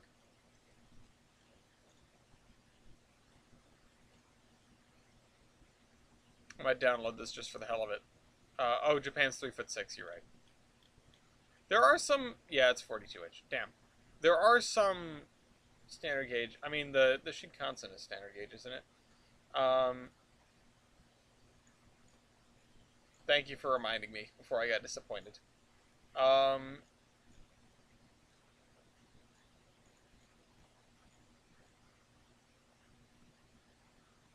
about Chinese engines? I don't know if there are any on the DLS. NEB&W 260. Is this seriously? Hold on, I'm downloading this. Who is this? Who's this by? This is by 14. Author.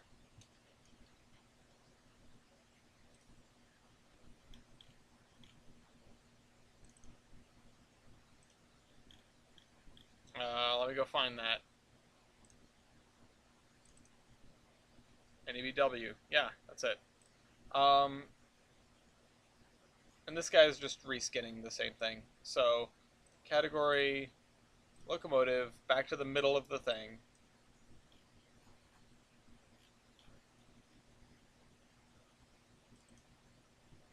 That is so cute.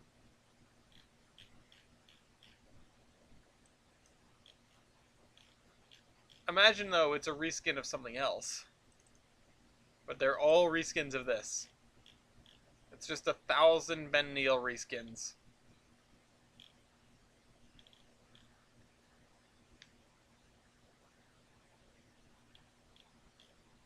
Kind of a shame, really. There's just not that much stuff out there. Same thing.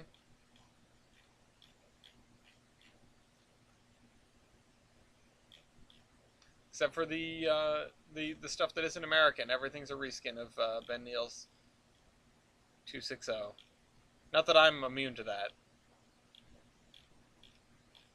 Yeah. Alright, well, we're not going to find something else. Well, I'm going to say this is the second class of locomotives. So, this is going to be GRR.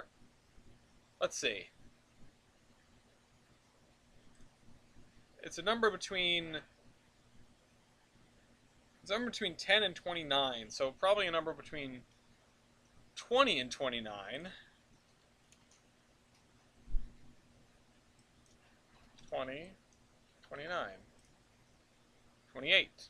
Okay, so this is locomotive 28. GRR 28. So now I can mark that down on my spreadsheet. That's the wrong thing.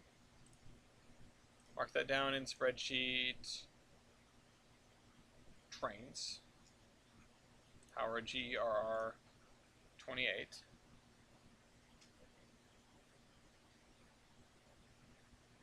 And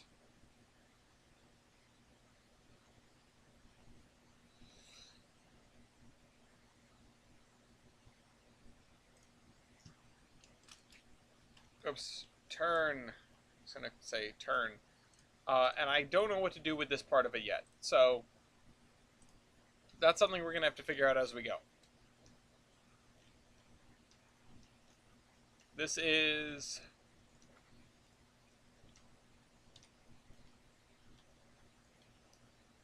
Let's... Sightings.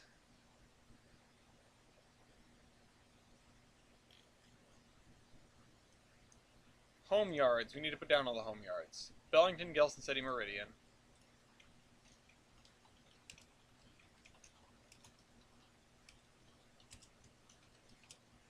Olive. And I think in previous things I called this the Butler Industrial Park.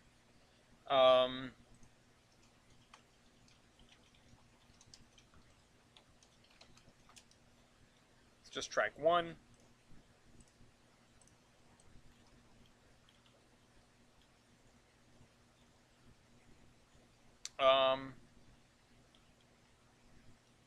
Between the signals, because we do actually have signals everywhere here, I'm going to do a measurement.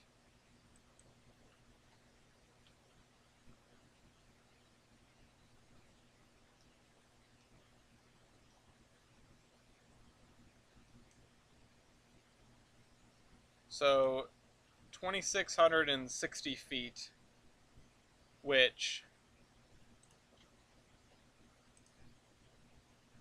2660 divided by, let's say, 40 feet for a boxcar, call that 66 cars. So,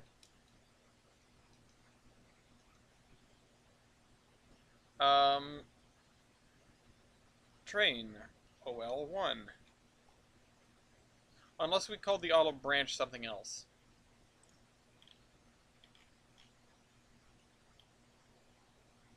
Yes, it would be OB1. Let's go to the olive branch.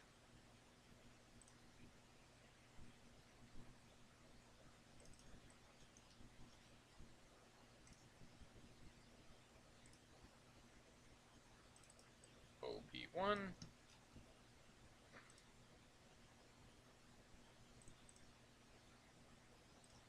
I'm going to be screwing this up all day. Carloads. Carloads and cars. So, we're talking 3 carloads and 1, 2, 3, 4, 5, 6, 7, 8, 9, 10, 11, 12, 13 cars, including the caboose. Oh, sorry, 3 carloads, 13 cars. Time, we'll figure that out later.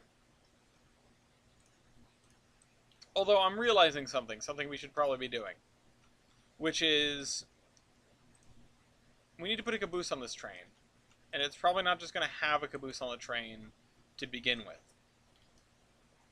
So, we need to put some caboose out.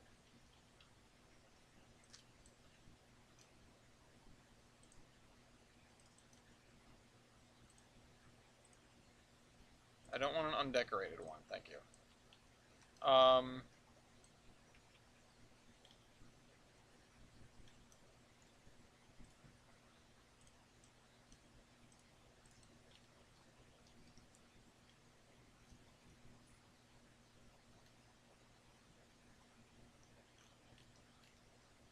Let's see, let's put in...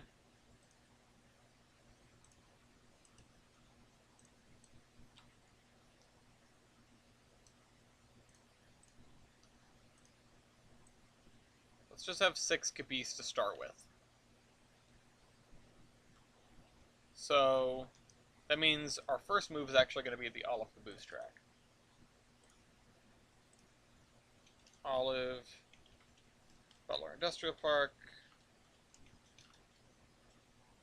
caboose track. And let's check the capacity. We're slowly going to be entering all these in as we go through. It's going to be slow going, but eventually it'll get faster because we'll have all this stuff sorted out. 324.8, so 324.8 divided by 40 is 8 cars. We'll call it 8 cars.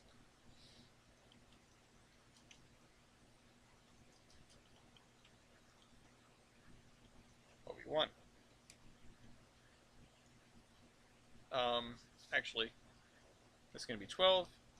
Carload 0. Cars 1. Or sorry, minus 1. Minus 12. Oh. And why is this not working? Oh, because it's in the wrong place. How did this happen? J O T Y A D.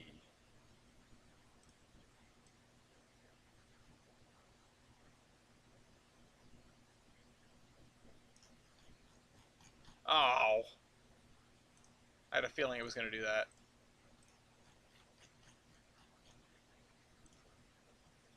Alright. Bottom.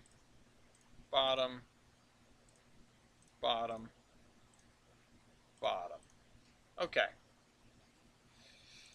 So. Oh, and now this is for crying out loud. Oh, okay, wait a minute. We can just do this, huh? Hold on. Hold on, I got this. I got this. I know how to work a spreadsheet.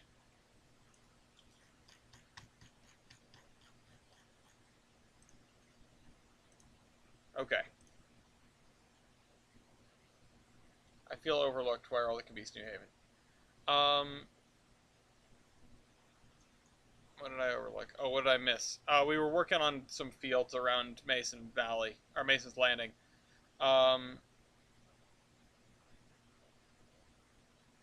Last bit to describe what the train's supposed to do. Yeah, no, that's what I was getting at. I wanted to just have a list of where all the spots are so that I can reference it to over here. And I think I might just start putting in,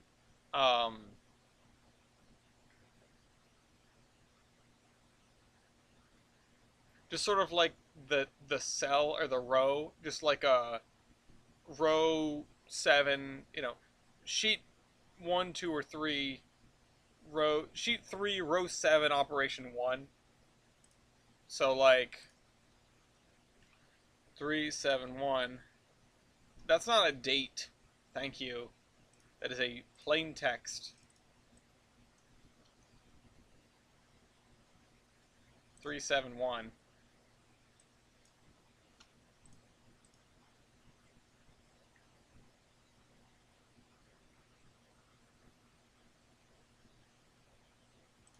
I actually should probably have a description section, and then I can put in a column here. But the thing is, if this changes, then I need to update it. So I want to have a way that it can update automatically, without just having it be 1,000 characters long. So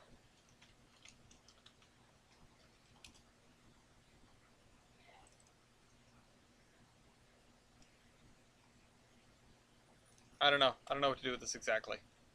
But the thing is, so I need to have it grab a caboose out of here, probably the one at the back, put it on the back of this train. So we're going to need to move these out of the way for now.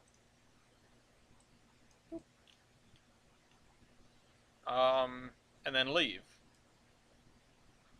And it may become more convenient for me to not do that, but that remains to be seen.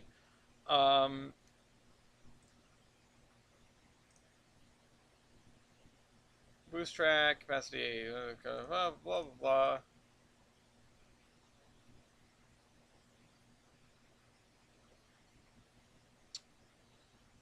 I don't know what the time is. And then it's going to leave here. It's going to shove out onto the yard lead.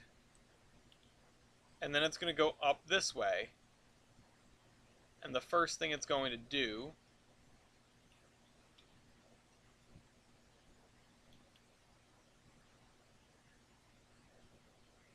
is probably put some cars in there. We had figured this out last time, and then now I've forgotten.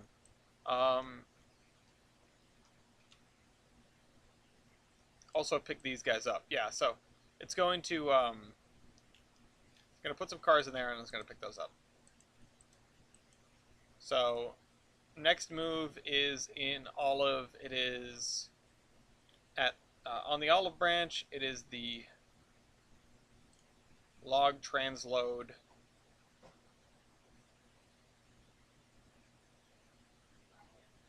Yes, my love.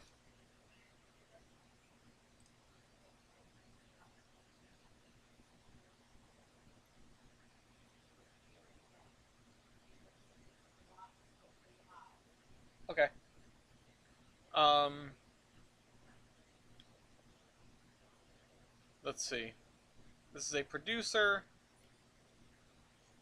And I need to wipe clean all the different operate. Okay, so here's the operation. OB, it does not change the car load. It adds 5 cars. Oh, wait, sorry. This is at the forestry. This is also a producer industry. Oh, wait. Yeah, it is a producer industry. Olive Branch, log transload. OB1 drops off 0 car loads and 5 cars to make 5 cars at whatever time.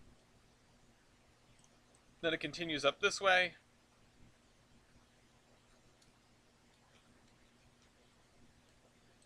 Picks up, let's see, do we name these? No.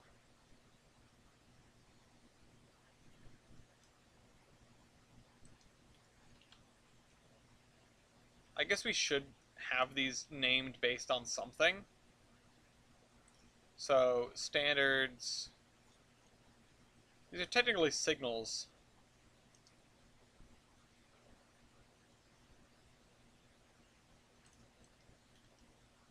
And this is 1, 2, and 3. Yeah. This is Olive Branch Mills, right? Olive Branch Mill. Alright, so let's name these, I guess.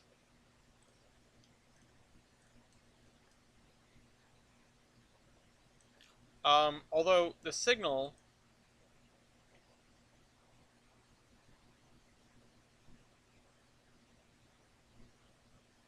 Oh, okay, I get it. I get how it's going to be different. So this is... Olive Branch... Oh, sorry. No, it's not. It is... GRR, Olive Branch Mill, siding 1.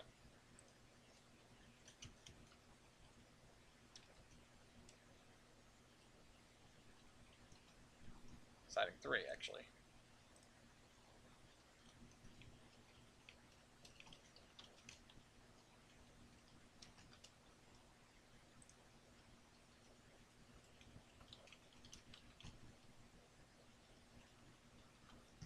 Oops, siding 1. Okay.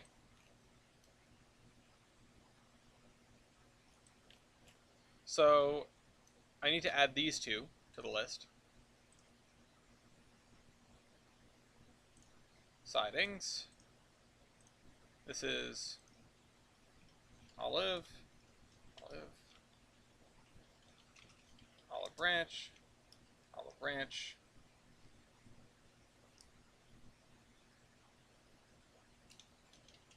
Branch Mill, siding 2, siding 1. Olive Branch Mill, siding... Oh, wait, sorry. 2 and 3. It's 2 and 3, isn't it? 2 and 3. Check the capacity. This is like the least important part, actually, to check the capacity. But I guess we're doing it just for thoroughness.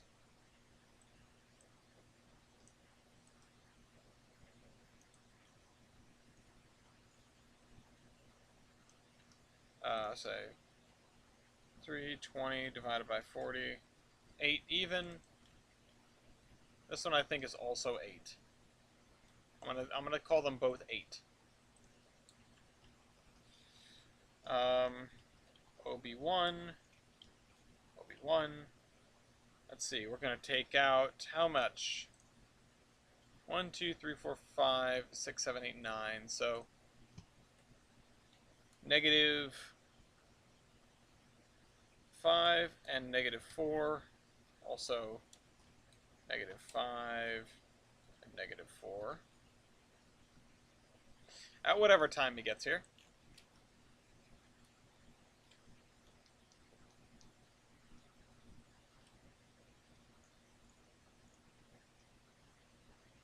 Then he's going to continue up this way. Oh wait, he's got to switch out that, got to switch out this first.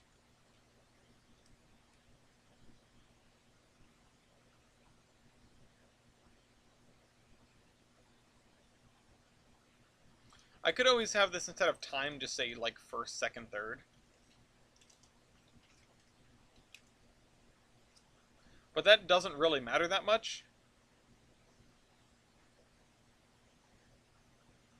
It only really matters when I go to code it. Whatever, we're going to call it like this. In fact, I need to add another one, which is this one. Oh, sorry, this is an industry, so it'll be on a different page. Meanwhile, this actually needs to be in there between, because this is now 4th, this is now 5th.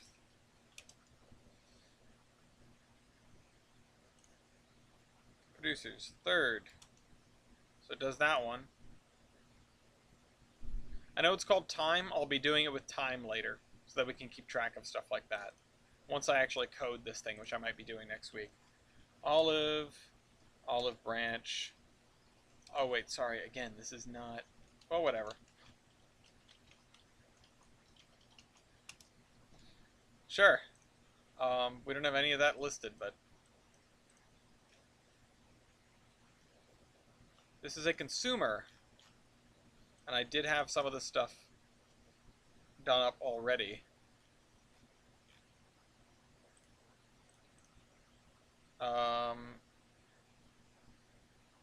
We're not, okay, we are dropping off at here. We are dropping off here. So that's carloads +1. Yeah.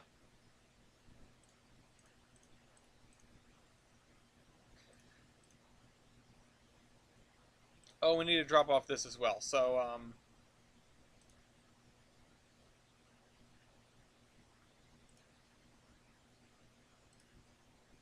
it doesn't really matter what order these go in. I just want the pickups to be last. So, we do need to think through this, which means it needs to go, pulls up, swaps the boxcar out, swaps the coal car out. Or no, coal car first, because the coal car is on its own.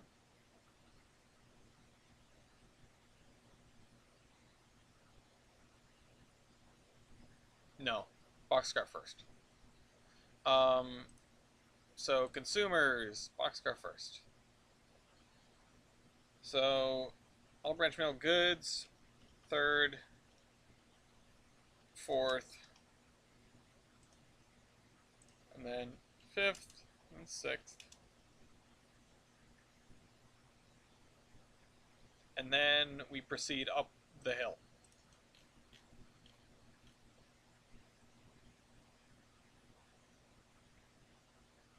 So we get here,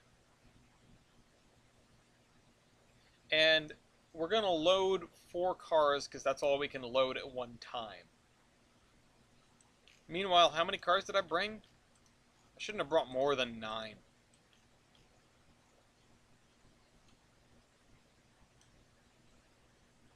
I have 9. Perfect. Okay. So we get up here. We're going to switch the boxcar out first. That'll be operation number 7. And then we are going to pick up some logs. Will be 1. Carloads 0 because we're... Oh, sorry. Carloads -5. Or sorry, -4. And cars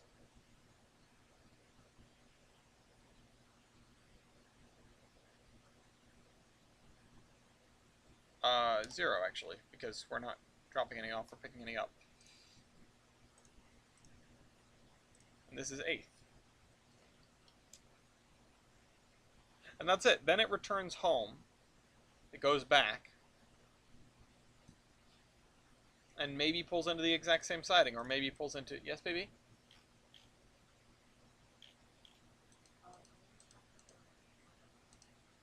Okay. Maybe. And then we want to put the train into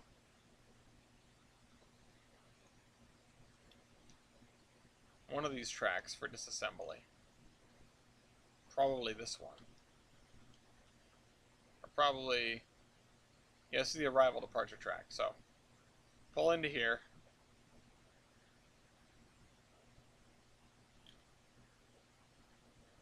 Or disassemble the train into here.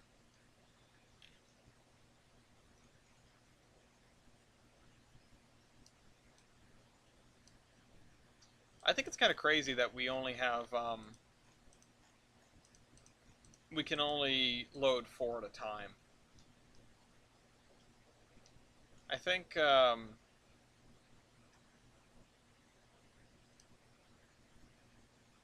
don't know. I might try to do something about that, or try to weasel my way around that by having it just wait in between loadings and loading up 8 cars. But we'll have to see. So that's going to come back here. It's going to go somewhere in one of these tracks. We need the yard switcher as well. We had like an NW2 doing the yard. I'm not sure anybody's reskin anything like that for me. Oh, why are all the Caboose New Haven? Just because that's, I've been taking cues for the maintenance away stock for this railroad from the New Haven. That's basically it. Got a lot of nice New Haven stuff, so. Okay. Now we need to figure out how to code this. Also, my ruler is just sitting on the ground here. I need to delete it from the end. There we go. So,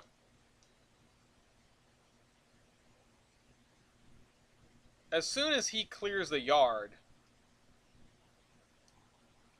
the other guy is going to head out. Not this guy, but the shunter. So we need to grab that I think it was an NW2.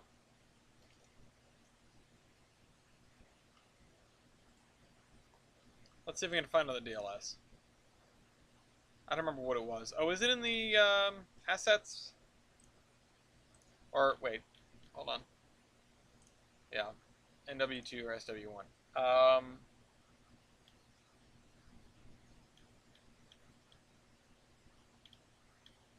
Not sure I had it listed down here. But I thought I had listed everything I was doing, or using.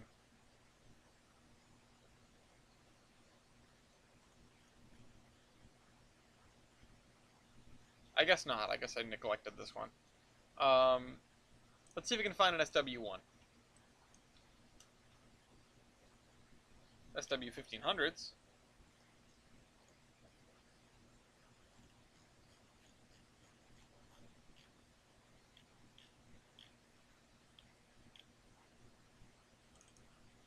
SW1200.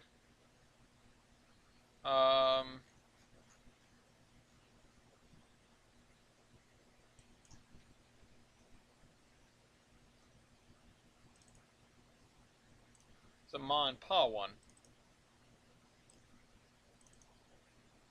It was a blue one that I had.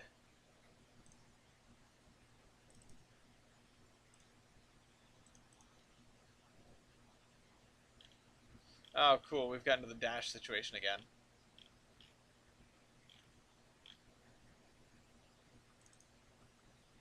Texas and Pacific. Okay. I might just have to stick with one of those. I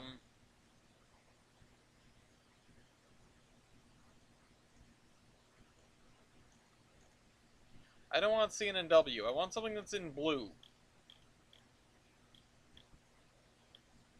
And since our locomotives and cars tells me that these were the switchers that we had, of which they're relatively new. There's like one per yard, if that.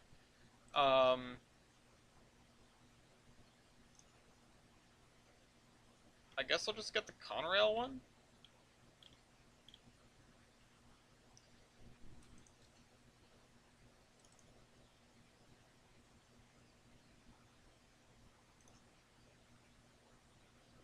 That's the closest to what I've... That's the closest to color.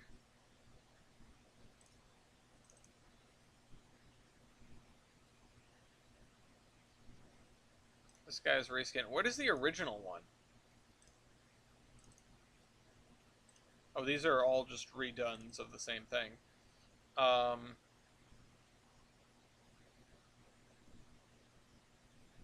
Maybe I'll get the P&LE one. It's a little bit understated.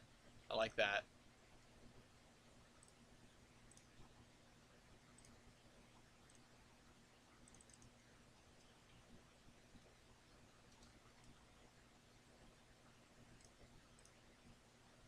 Missing dependencies. What are you missing? Something.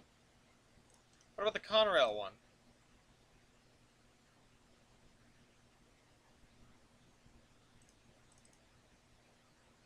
Oh, this one's fine, apparently.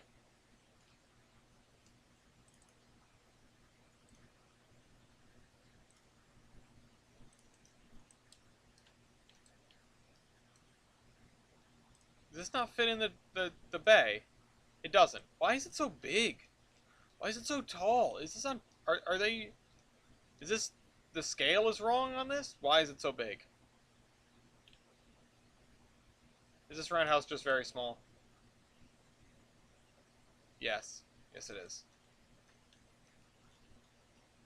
Okay, well, we're going to put you in the side here. Okay.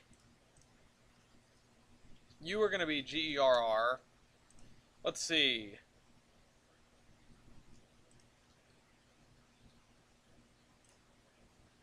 $22.03.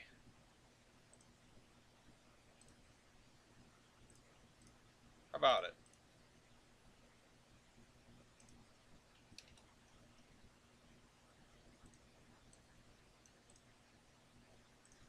Okay, so he's going to be working the yard here.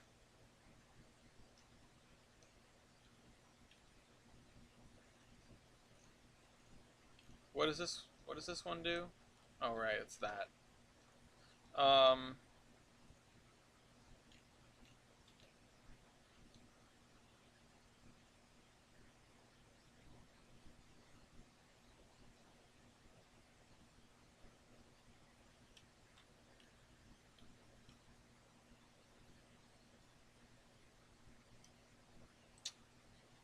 thinking about this and thinking...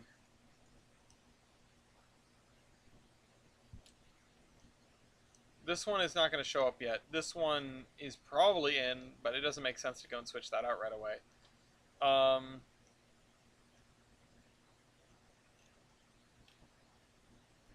We're going to need to have inbound trains, is the thing.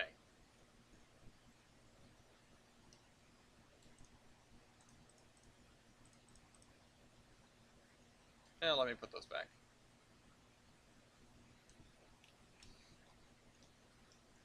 So far we have one train figured out, and that's it.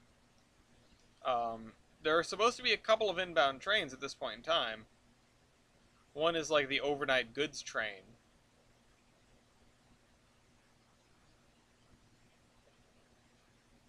But I don't know when that would get here.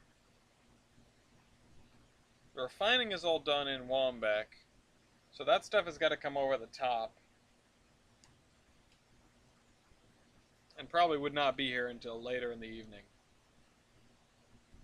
So really, we're just working with the wood in the morning. And there's a couple things that would have to go out in the morning. So, number one is the train that goes to Mason Valley. That's number one. Number two is the Lionhead turn would have to leave as well. We're going to have passenger trains coming through. The Figglehorns... Fred Fig... I don't think I will be doing that.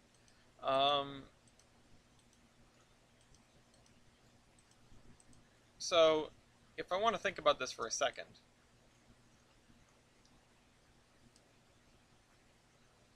So, the Lionhead turn is a VMR train, and they do things a little differently. VMR trains, 3-digit numbers starting with triple naught. First 2 digits are the hour, last digit is the order in the hour that the train departs, starting with 0. So this is it's a northbound train, technically. Or sorry, it's a southbound train.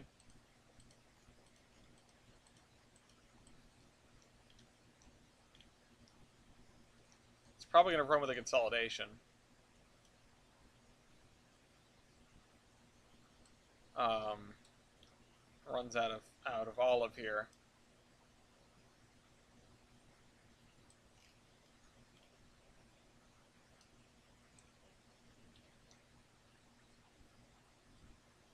I just need to think about the train schedule as well, and to think about passenger trains. So we have this figured out. We need to sit down and figure these out, because this is going to be kind of a big deal. At the very least, we need to know when trains are coming through, and I can reorder these things, and I will, and I have. But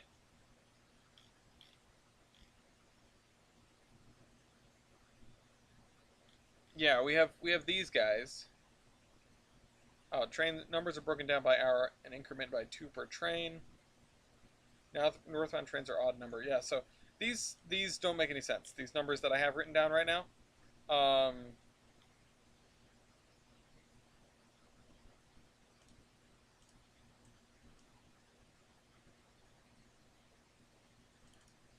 We'll just leave it like this.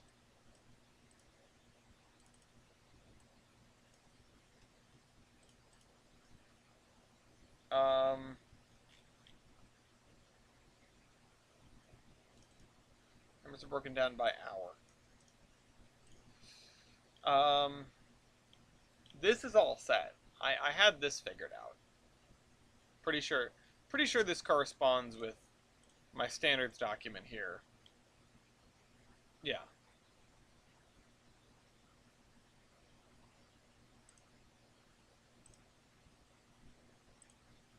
Keep clicking over to the wrong thing. But yeah, what I really need to figure out is the Gilson Eastern system. Where is he?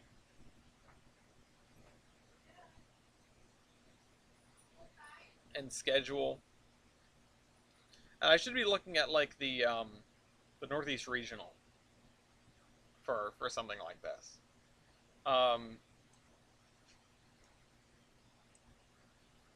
Honestly, I want like half-hour headways during peak times and hour headways during off-peak times. Express trains coming like once every 4 hours. I did fiddle with this a lot, but I don't think I'm happy with it. And the fact that it's centered around Gilson City instead of sort of like north of and then south of, it makes it difficult to figure out. But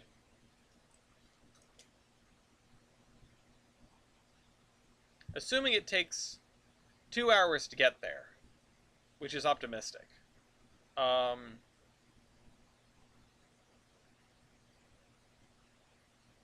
Because it's supposed to be like a 200-mile long main line all told.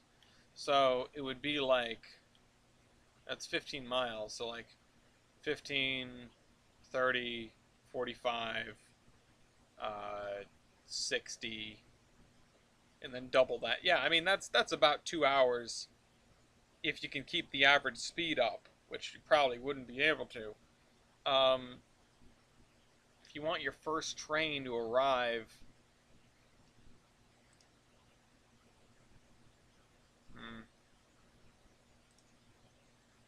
If you want your first train to arrive at like 8, you know, then it's got to come through here at like 6. Although this is like the early morning commuter, and even these stops are wrong now. I just need to know when the trains are coming through Olive, and I probably need to redo this entirely. So we need to think about this. if we think about something like the MBTA, which is, I think, a good example for this for now. Providence-Stoughton line runs at half-hour headways in the peak hour headways in the off-peak hour, and then 2-hour headways other times. So if we had a train at like, let's just talk about trains arriving at Gilson City. We're talking about just the major commuter trains. We'd want a train that arrives at like 5, and then 6, and then 6:30, and then 7, and 7:30, and then 8, and then 8:30, and then 9, and then 10. Why is it not going off? Is that the edge? Is that the edge of the document? It is. Of course it is. So this is our morning peak of just the commuter trains, and these can be our express commuter trains that aren't making a lot of stops. And even then, these headways are a little bit long. So for this, trains would have to leave Jefferson at T minus 2 hours. So 3, 4, 4:30, 5, 5:30, 6, 6:30, 7, and 8. And that's our commuter. That's our commuter peak hour. Which means they're coming through all of it about 15 minutes past. So 3:15, etc. Check on this. 1/6. No, it's not even close to 1/6. It's this section here. Maybe it's 1/6 of the GER, our main line, has baseboards under it, but that's being generous, number one, and it's excluding the amount that I'm going to get bogged down over here. So, no, it's a tiny fraction.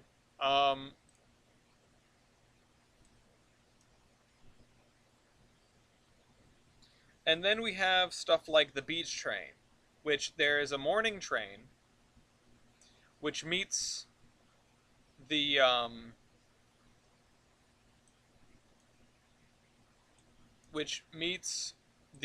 ships that depart at 9 a.m. And that means it has to leave a little bit earlier than that. So we're talking like 6:40, 8:40. I'll give it 20 minutes to get. I mean, let's see. It's got to go a little bit out of the way. At Gilson, it actually has to go this way. The boat train goes this way. And so that actually has to leave. And I'm assuming the same schedule for everything, but I'm just trying to shoot for when. And I'll subtract maybe 20 minutes from each of these, or assume that these are the times that it's coming through Olive.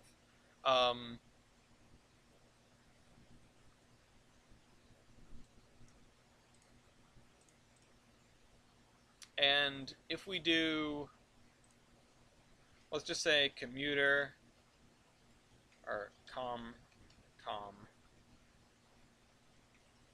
XCOM, XCOM,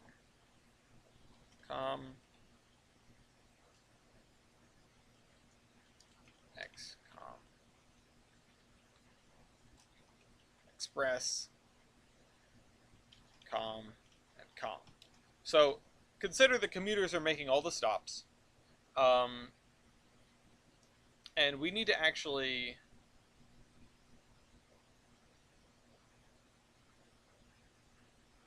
name some of these stops so we can figure this out.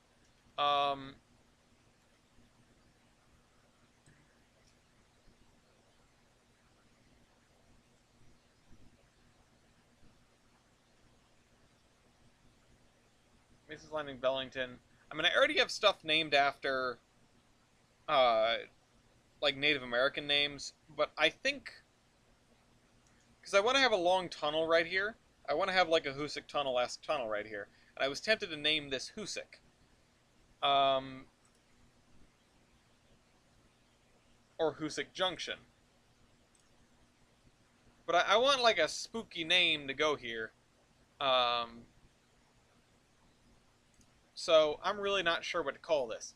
But the trains are going to stop, let's see. We've got Olive, Mason's Landing, Pan Am, Bellington.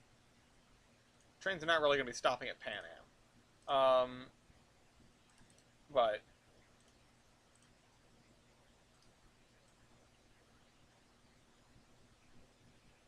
and I'm going to just do this for the simple sake of it for now. Mason's Landing, Pan Am.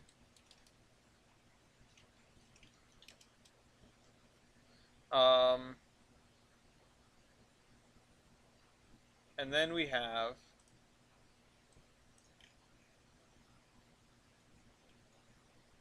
Station, Station, Station, Station, Gilson Union. 1, 2, 3, 4, Gilson Union. And there may be more stops than that. Alright, I love you. What? Nothing. What? Nothing. What are you talking about? Your butt.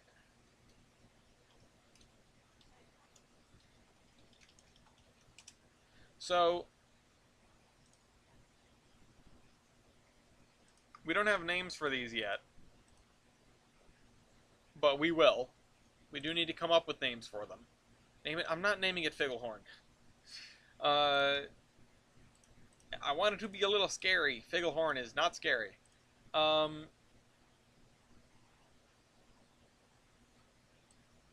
So either way,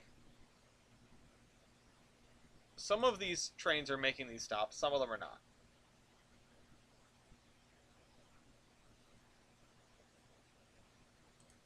The earliest morning train leaves at 3 a.m.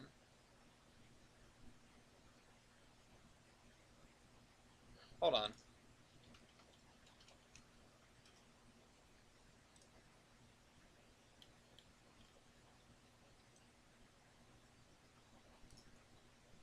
We could have one that, like, short turns somewhere and runs in, but it just doesn't seem like someone's going to do the 2-hour commute. Yeah, because 4:25 is the earliest. 4:15 from Providence. Yeah, that sounds about right.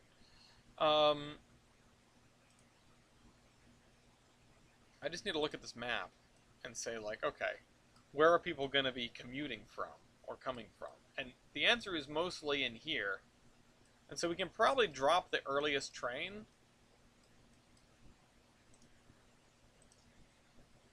But we do want to have a night train, which would pass through Olive well before this. The night train would leave Jefferson at probably like 1 a.m.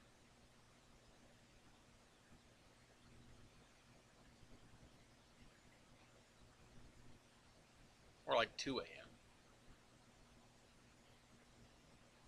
Making all the stops. Be like maybe like a night mail, you know?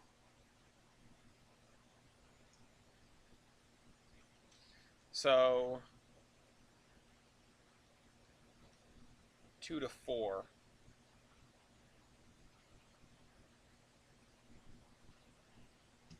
And then let's look at this again. We've got trains coming into South Station at half-hour intervals. Yeah, that's about right.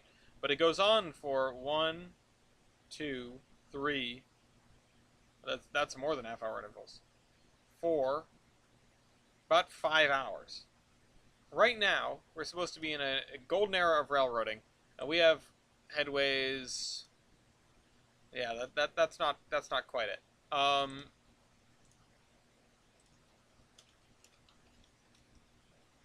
So let's do 7:30. and have one come in at 9:30.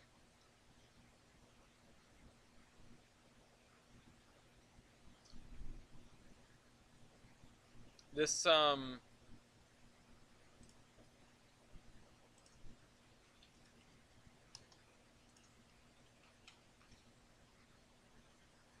boat train.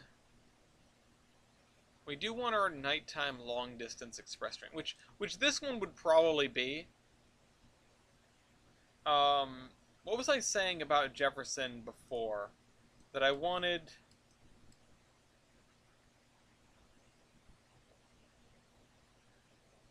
We were talking about something about Jefferson. Did I write it down?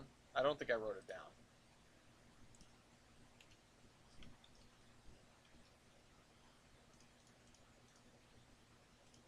Yeah. No, we did not. Beach towel special.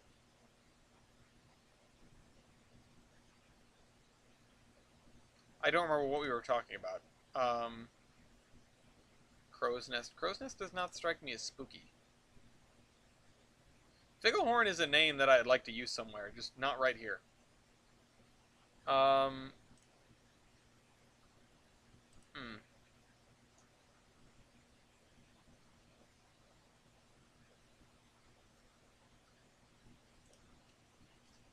We'll just call this a long distance train. And we'll say it is 3 and 5. And then let's shift all these over and have our actual mail, our night mail, that leaves at 1 and arrives here at 3.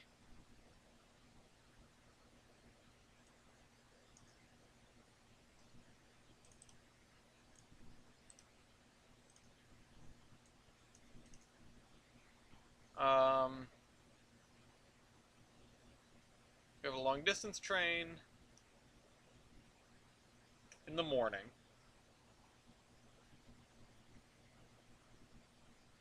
We need to have our through train that originates from Jefferson in the morning, which is going to be like a 9 o'clock train that gets through here at 11.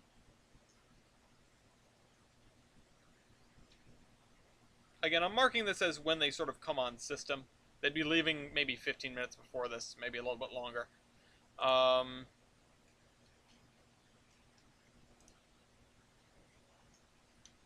Let's call it a long distance train.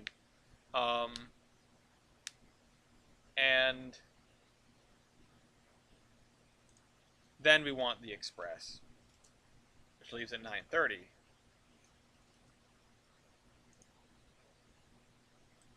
We'll throw in another commuter train here. Or, you know what? We'll do it like this, actually.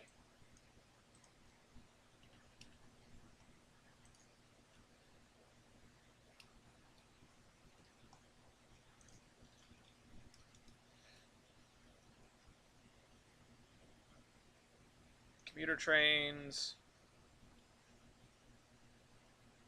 9 o'clock. Arrives here at 11. The express.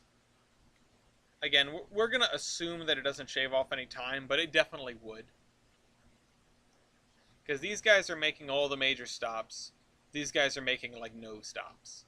The boat train does not stop in Olive. The boat train goes directly from Jefferson, stops in Gilson Union, and then that's it.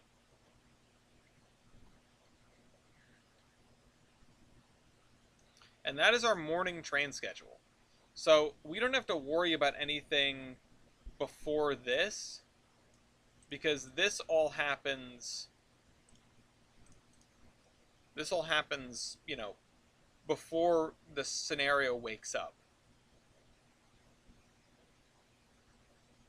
Meanwhile, we do need to figure out our other trains, although it's already 10 o'clock. Oh yeah, crows, I guess, are a little creepy on their own.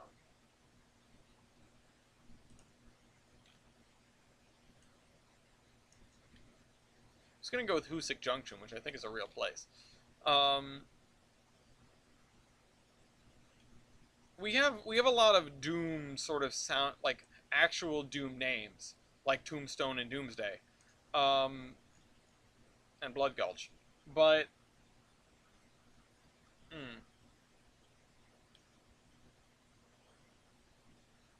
I need something that's more subtly menacing.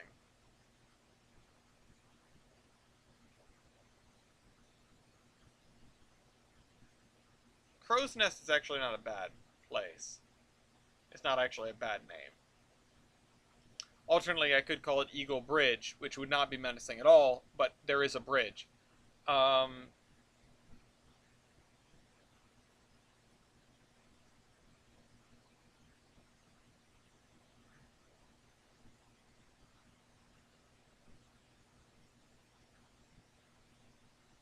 it isn't important that I find a name for this right now.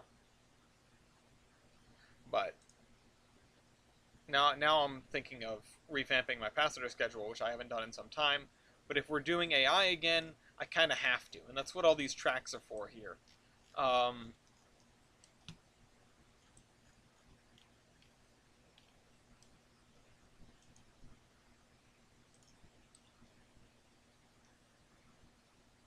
Staging, GERR, train, whatever.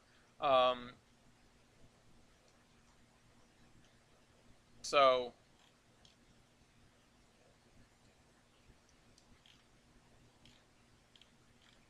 yeah.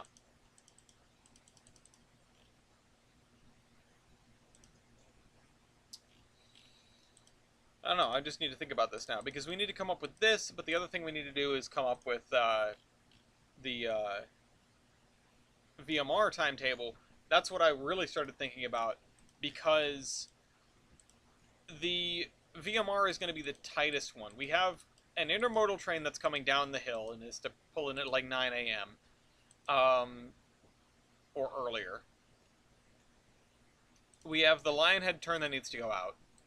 We have the, um, and the passenger trains that are going up and down the system here, which we don't have room for a lot of them. They're really, they don't do commuter trains, so it's really just like a train every hour or a train every 2 hours. Um, in the morning there might be a train every hour, and most of the day there might be a train every 2 hours. We might see a train like, no, let's see. I mean, if we look at this, we might have trains that come through at just like, I mean, 6, 8, 9, 11, 1, 3, 4,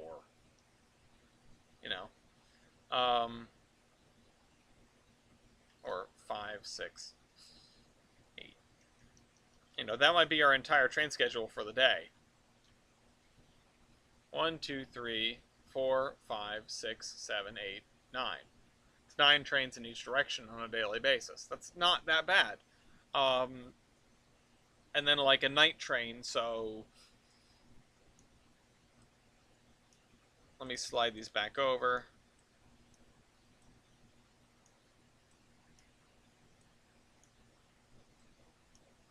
Skipping spaces when I didn't need to. 10, and then 12. And those are your northbound trains. And so then in the other direction, you have trains that are coming through at, I mean, it depends how long it takes to apply the system, right? You don't want your only trains just coming in hilariously late. So this is what I'm thinking about from this end. I don't know how long it's going to take to get from Olive all the way up Mom's Spaghetti here through Summit and then out to Wombeck there. The idea is to make it vaguely competitive with the Gelson Eastern schedule, but it only goes to Wombeck, so. The other thing is it goes to Skyline. There are trains that are express trains that go to there, and they change out a car or two. But that's something else. That's something else to work on. Yeah, these distances are kind of in a weird middle ground where they're too long for just regular commuter trains and too short for overnight trains. But we'll think about that more later. Ravenshire, I like that. Raven's Bridge. Raven Bridge.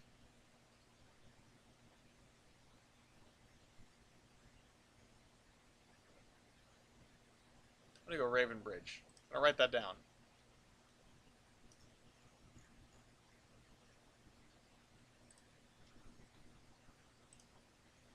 I'll write that down.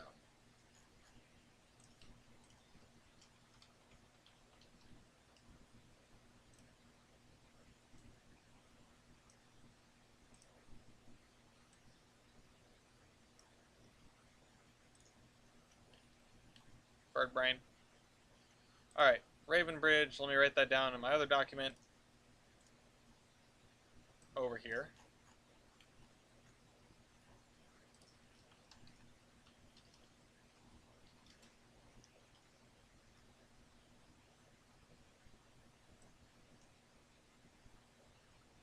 Yeah, so there we go.